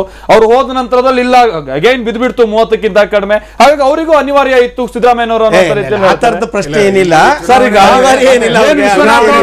ಕ್ಯಾಸ್ಟ್ ಇದೆಯಲ್ಲ, ಇದಂತ ಮ್ಯಾಚಿಂಗ್ ಗ್ರಾಂಟ್ ಇದ್ದಂಗೆ. ಒಂದೇ ಪಾರ್ಟಿಯಿಂದ ಒಂದೇ ಜಾತಿಯಿಂದ ಗೆಲ್ಲಕ್ ಆಗೋದಿಲ್ಲ. ಒಂದಕ್ಕೊಂದು ಪರಸ್ಪರವಾಗಿ ಕೂಡ್ಕೊಂಡ್ರೆ ಅದಕ್ಕೆ ನಾವು ಟಿಕೆಟ್ ಕೊಡ್ಬೇಕಾದ್ರು ರಾಜಕೀಯ ಪಾರ್ಟಿಗಳು ಏನ್ ಮಾಡ್ತಾರೆ, ಬ್ರಾಹ್ಮಣರನ್ನು ಸೇರಿಸ್ಕೊಂಡ್ರೆ ಕ್ಷೇತ್ರದಲ್ಲಿ ಮತಗಳಿದೆ ನೋಡ್ಕೊಂಡೇನೆ ಎಲ್ಲ ಸೀಟ್ ಹಂಚಿಕೆ ಮಾಡ್ತಕ್ಕಂಥದ್ದು. ಇದೆಲ್ಲ ಮ್ಯಾಚಿಂಗ್ ಗ್ರಾಂಟ್. ಒಬ್ರಿಗೊಬ್ರು ಇದ್ರನ್ನೇ ಆಗೋದು, ಒಂದಿದ್ರಿಂದ ಗೆಲ್ಲಲಿಕ್ಕೆ ಆಗೋದಿಲ್ಲ. ಹೌದು ಧರ್ಮಸ್ಥಳ ಒಂದ್ ಮಾತಿದೆ ನಮ್ಗೆ ಕೇಳ್ಪಡೋ ವಿಚಾರಕ್ಕೆ ಸಂಬಂಧಪಟ್ಟಂತೆ. ಮೊನ್ನೆ ಕೂಡ ಅದನ್ನ ನಾವು ಕಾಂಗ್ರೆಸ್ನ ಇನ್ಸೈಡ್ ಸುದ್ದಿ ನೋಡ್ತಾ ಇರುವಂತ ಸಂದರ್ಭದಲ್ಲಿ ಆ ವಿಚಾರ ಕೂಡ ಪ್ರಸ್ತಾಪ ಆಗ್ತಾ ಇತ್ತು. ಈ ಬಿ ಟೀಮ್ ಅನ್ನೋದು, ದೇವೇಗೌಡರಿಗೆ ಈ ತರ ಬೈಯೋದು, ಕುಮಾರಸ್ವಾಮಿ ಬಗ್ಗೆ ಟೀಕೆ ಮಾಡೋದು, ಇದೆಲ್ಲ ಉದ್ದೇಶಪೂರ್ವಕವಾಗಿ ಇದೆಲ್ಲ ಸ್ವಲ್ಪ ಕಡಿಮೆ ಮಾಡಿ. ಇಲ್ಲ ಅಂತಂದ್ರೆ ಮುಂದೆ ಅವ್ರ ಸಹಾಯ ಟೈಮ್ ನಲ್ಲಿ ನಮ್ಗದು ತೊಡಕಾಗ್ಬೋದು. ಈ ತರದ್ದು ಸಿದ್ದರಾಮಯ್ಯನವರಿಗೆ ಒಂದು ಸಲಹೆಗಳು ಬರ್ತಾ ಇದಾವೆ. ಇಲ್ಲ, ಒಂದು ಇದಕ್ಕೆ ಪೂರ್ವಕವಾಗಿ ನಾನು ಹೇಳ್ತೀನಿ ಕೇಳಿ. 2015-16ರಲ್ಲಿ ಸಿದ್ದರಾಮಯ್ಯ ಅಂದ್ರೆ 2010ರಲ್ಲಿ ಸಿದ್ದರಾಮಯ್ಯ ಸಾಹೇಬರು ವಿರೋಧ ಪಕ್ಷದ ನಾಯಕರಾಗಿದ್ರು. ಅಲ್ಲಿ ಜಿಲ್ಲಾ ಪಂಚಾಯತಿಯಲ್ಲಿ ನಮ್ಗೆ ಯಾರಿಗೂ ಬಹುಮತ ಇರಲಿಲ್ಲ, ಬರಲಿಲ್ಲ. ಆ ಸಂದರ್ಭದಲ್ಲಿ ಏನಾಯ್ತು, ಎಲ್ಲ ಕಡೆ ಇಡೀ ರಾಜ್ಯದಲ್ಲಿ JDSನವರು ಕಾಂಗ್ರೆಸ್ನವ್ರ ಜೊತೆ ಬಂದರು. ಮೈಸೂರಲ್ಲಿ ಮಾತ್ರ ಬಿಕಾಸ್ ಆಫ್ ಸಾರಾ ಮಹೇಶ್, ಯಾಕಂದ್ರೆ ನನಗೆ ನೇರವಾಗಿ ಗೊತ್ತಿರತಕ್ಕಂಥ ವಿಚಾರ, ಸಾರಾ ಮಹೇಶ್ ಅವರು ಯಾವುದೇ ಕಾರಣಕ್ಕೂ ಇಲ್ಲಿ ಮಾನ್ಯ ಸಿದ್ದರಾಮಯ್ಯ ಸಾಹೇಬ್ರು ಏನು ಹೇಳಿದ್ರು, ರೇವಣ್ಣ ಅವ್ರಿಗೆ ಮಾತಾಡಿದ್ದೀನಿ, ಅವ್ರು ಏನಾಗ್ತದೆ ನೋಡಿ ಅಂತೇಳಿ ಹೇಳಿದ್ರು. ಇಲ್ಲಿ ಸಾರಾ ಮಹೇಶ್ ಅವರು ಕುಮಾರಸ್ವಾಮಿ ಅವ್ರಿಗೆ ಬಂದು ಒಪ್ಪಿಸಿ ಅವ್ರು ಬಿಜೆಪಿ ಜೊತೆ ಕರ್ಕೊಂಡು ಹೋದ್ರು. ಅದೇ ಅಲ್ಲಿಂದನೇ ಇದು ಮೂಲ. ಕೇಳಿ ಸರ್, ಕೇಳಿ ಸರ್, ಕಾರ್ಪೊರೇಷನ್ ಬನ್ನಿ, ನಾನೇ ಪ್ರತಿಯೊಂದು ನಾನಿದ್ದೆ, ಜಿಲ್ಲಾ ಪಂಚಾಯತಿ ನಾನೇ ಅಧ್ಯಕ್ಷ, ನೋಡ್ತಾರೆ. ಮೈಸೂರಲ್ಲಿ ಬೆಂಗಳೂರಲ್ಲಿ ಇವ್ರಿಗೆ ಮೇಯರ್ ಬೇಕು, ಮೈಸೂರಲ್ಲಿ ಇವ್ರಿಗೆ ಮೇಯರ್ ಬೇಕು. ಯಾಕೆ ಒಪ್ತೀವಿ ನೋಡಿ, ಮೇಯರ್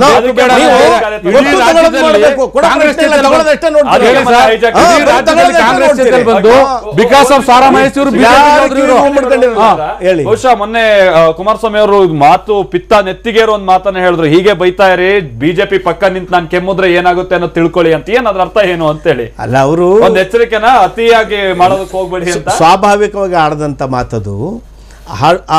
ಆ ಮಾತಿಗೆ ಸಿಟ್ಟು ಕಾರಣ ಆಗಿದೆ.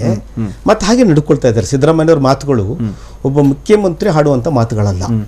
ಆ ಮುಖ್ಯಮಂತ್ರಿ ಹುದ್ದೆ ಘನತೆಗೆ ತಕ್ಕಾಗಿ ಈಗ ಎಸ್ ಎಂ ಕೃಷ್ಣ ಮಾತಾಡೋಣ. ಎಸ್ ಎಂ ಕೃಷ್ಣ ಅವರು ಇದ್ರು ಕಾಂಗ್ರೆಸ್ ಮುಖ್ಯಮಂತ್ರಿಗಳಾಗಿ ಹೇಗೆ ಮಾತಾಡ್ತಾ ಇದ್ರು? ಈಗ ರಾಜಕಾರಣದಲ್ಲಿ ಬಳಸುವ ಪರಿಭಾಷೆಗಳಿದಾವಲ್ಲ ಅವು ಎಚ್ಚರಿಕೆಯಿಂದ ಬಳಸಬೇಕು. ಬೇರೆ ಯಾರಾದ್ರೂ ಆಡ್ಲಿ, ಬೇರೆ ಯಾರಾದ್ರೂ ಆಡ್ಲಿ, ಮತ್ತೆ ಸಿದ್ದರಾಮಯ್ಯನವರು ನಾವೆಲ್ಲ ಅನ್ಕೊಂಡಂಗೆ ಏನಲ್ಲ, ಅವ್ರು ಬಿಜೆಪಿ ಬಾಗ್ಲೂ ತಟ್ಟಿದ್ದಾರೆ, ಕಾಂಗ್ರೆಸ್ ಅಲ್ಲೂ ಈಗಿದ್ದಾರೆ, ನಾಳೆ ಎಲ್ಲಿ ಹೋಗ್ತಾರೆ ಅಂತ ಇವರೇನೋ ಸೇಮ್ ಇಲ್ಲ.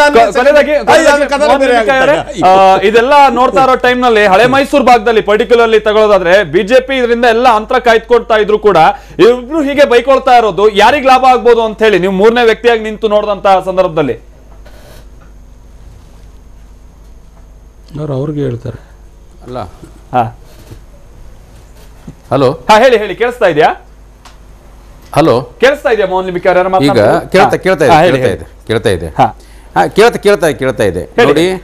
ಈಗ ದೇವೇಗೌಡರು ಸಿದ್ದರಾಮಯ್ಯವ್ರನ್ನ ಬೈಲಿ, ಸಿದ್ದರಾಮಯ್ಯನವರು ದೇವೇಗೌಡರನ್ನ ಬೈಲಿ, ಭಾರತೀಯ ಜನತಾ ಪಕ್ಷಕ್ಕೆ ತನ್ನದೇ ಆದಂಥ ವೋಟ್ ಬ್ಯಾಂಕ್ ಇದೆ, ತನ್ನದೇ ಆದಂಥ ವೋಟ್ ಬ್ಯಾಂಕ್ ಇದೆ. ಹಳೆ ಮೈಸೂರು ಕಡೆ ಆಯಿತು, ಈ ಕಡೆ ಉತ್ತರ ಕರ್ನಾಟಕದ ಕಡೆ ಆಯಿತು, ತನ್ನದೇ ಆದಂಥ ವೋಟ್ ಬ್ಯಾಂಕ್ ಇದೆ. ಅಲ್ಲೇ ನಮ್ಮಲ್ಲಿ ಲೀಡರ್ಸ್ ಅದಾರೆ, ಅವ್ರು ಏನು ಜನಪರ ಕೆಲಸಗಳನ್ನು ಮಾಡಿದ್ದಾರೆ, ನಮ್ಮ ಪಕ್ಷ ಅಧಿಕಾರದಲ್ಲಿದ್ದ ಜನಪರ ಕೆಲಸಗಳು ಏನು ಮಾಡಿದೆ ಆ ಆಧಾರದ ಮೇಲೆ ನಮ್ಮ ಮತಗಳು ಬರ್ತಾ ಹೊರತು ಇವ್ರು ಕಿತ್ತಾಡೋದ್ರಿಂದ ಇವರು ಹೊಡೆದಾಡೋದ್ರಿಂದ ನಮ್ಮ ಮತಗಳು ಬರ್ತಾವ ಅಂತ ಅನ್ನೋ ಸುಳ್ಳು. ಕಾರಣ ಅಂತಂದ್ರೆ ತತ್ವ ಸಿದ್ಧಾಂತದ ಮೇಲೆ ಇರುವಂತ ಯಾವ್ದಾದ್ರು ಪಕ್ಷ ಇವತ್ತಿನ ದಿವಸ ಇತ್ತು ರಾಷ್ಟ್ರದಲ್ಲಿ ಅಂತಂದ್ರೆ ಅದು ಭಾರತೀಯ ಜನತಾ ಪಕ್ಷ. ಥ್ಯಾಂಕ್ ಯು ಅವರೇ, ಥ್ಯಾಂಕ್ ಯು ಪ್ರಸನ್ನ ಕುಮಾರ್ ಅವರೇ. ಇದು ಯಾರಿಗೆ ಲಾಭ ತರಬಹುದು ಈ ತರದ್ದು ಬೈಗುಳ ಆರೋಪ ಪ್ರತ್ಯಾರೋಪ ಅಂತ ಕಾಣಿಸುತ್ತೆ, ಅಥವಾ ಇಬ್ಬರಿಗೂ ಅನಿವಾರ್ಯ ಅನ್ಸುತ್ತಾ? ಇದು ಅನಿವಾರ್ಯ ಅಂದ್ರೆ ಇದು ಯಾವಾಗ ಬರ್ತದೆ ಅಂದ್ರೆ ನನಗೆ ಈ ತರ ಲ್ಯಾಂಗ್ವೇಜ್ ಇವೆಲ್ಲ ಹತಾಶೆಗೆ ಹೋದಾಗ ಬರ್ತದೆ. ಎಕ್ಸಾಕ್ಟ್ಲಿ. ಇವತ್ತು ಮುಖ್ಯಮಂತ್ರಿಗಳು 5 ವರ್ಷ ಅಧಿಕಾರ ನಡೆಸಿದರೆ ಕೊನೆಯ ಭಾಗದಲ್ಲಿ ಕೊನೆಯ ತಿಂಗಳಲ್ಲಿ ಇವತ್ತು ಅವರು ಚುನಾವಣೆಯನ್ನು ಎದುರಿಸಬೇಕಾಗಿರೋದೇನು ಕಳೆದ 5 ವರ್ಷದಲ್ಲಿ ತಾವೇನು ಜನರಿಗೆ ಏನು ಭರವಸೆ ಕೊಟ್ಟಿದ್ವಿ, ಏನು ಮಾಡಿದ್ವಿ ಅದನ್ನ ಇಟ್ಕೊಂಡ್ಬಿಟ್ಟು ಮಾಡಬೇಕೇ ಹೊರತು ವೈಯಕ್ತಿಕವಾಗಿ ನಿಂದನೆ ಮಾಡೋದ್ರಲ್ಲಿ ಅರ್ಥ ಇಲ್ಲ. ಅದರಲ್ಲಿ ಪ್ರತಿಪಕ್ಷಗಳು ನೀವೇನು ನಿಂದನೆ ಮಾಡ್ತೀರಿ? ಈಗ ಅಧಿಕಾರದಲ್ಲಿರೋರು ನೀವು. ಇವತ್ತು JDS 10 ವರ್ಷ ಆಯ್ತು ಅಧಿಕಾರಕ್ಕಾಗಿ, 10 ವರ್ಷದಿಂದ ಅವರ ಅಧಿಕಾರ ಇಲ್ಲ. ದೇವೇಗೌಡರಿಗೆ 20 ವರ್ಷದ ಮೇಲೆ ಹೋಯ್ತು ಅವ್ರ ಅಧಿಕಾರ ಅನುಭವಿಸಿ. ಈಗ ಅವ್ರನ್ನ ನೀವೇನ್ ಮೇಲಿಕ್ಕೆ ಹೋಗ್ತೀರಿ? ಹಾಗಾಗಿ ನೀವು ನಿಮ್ಮ ಸಾಧನೆಗಳು ಅದಿಟ್ಕೊಂಡು ಜನರ ಮುಂದೆ ಹೋಗ್ಬೇಕು ಅವ್ರದ್ದು. ಇಲ್ಲಾಂದ್ರೆ ಏನಾಗ್ತದೆ ಅಂದ್ರೆ ಜನರಿಗೆ ರೇಜ್ಗೆ ಹುಡ್ಸುತ್ತಿದೆಯಲ್ಲ, ಪೊಲಿಟಿಕಲ್ ಇದೇನಪ್ಪ ಇದು ಈ ತರ ಯಾತಕ್ಕೋಸ್ಕರ ಹೆಂಗ್ ಮಾಡ್ತಾ ಇದಾರೆ, ಈ ಲೆವೆಲ್ ಈ ತರದ ನಮಗೆ ಲೀಡರ್ಗಳು ಬೇಕಾ ಅನ್ನೋ ಲೆವೆಲ್ ವರ್ಗು ಒಂದು ಹಂತಕ್ಕೆ ಹೋದ್ಮೇಲೆ ನಾವು ನಮ್ಮ ವ್ಯಕ್ತಿಗತವಾಗೂ ನಾವು ಬದಲಾವಣೆ ಆಗ್ಬೇಕಾಗ್ತದೆ.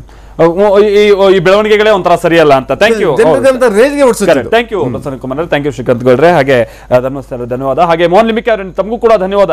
ಸೊ ಇಲ್ಲಿ ಹೌದು, ಈ ತರ ವೈಯಕ್ತಿಕ ನಿಂದನೆ ಮಾಡೋ ಕಾರಣದಿಂದಾಗಿ ಒಂದ್ ರೀತಿ ರಾಜಕೀಯ ಬೆಳವಣಿಗೆಗಳು ನಾವು ನೋಡ್ತಾ ಇದ್ರೆ ಅದನ್ನ ರೀತಿ ಸರಿಯಾಗಿ ಹೋಗ್ತಾ ಇಲ್ಲ ಅಂತ ಅನ್ಸಿದ್ರು ಕೂಡ ಹಳೆ ಮೈಸೂರು ಭಾಗದಲ್ಲಿ ಇದು ಅನಿವಾರ್ಯ ಅನ್ನುವಂಥದ್ದು ಕೂಡ ಅಷ್ಟೇ ಸ್ಪಷ್ಟ, ಮತಗಳ ಧ್ರುವೀಕರಣ ಆಗುವಂತ ಸಂದರ್ಭದಲ್ಲಿ.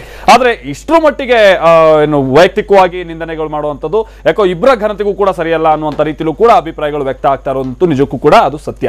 ಇದೇ ಹೊತ್ತಿನ ವಿಶೇಷ ನಿರತ ಸುದ್ದಿಗಾಗಿ ನೋಡ್ತಾರೆ TV9.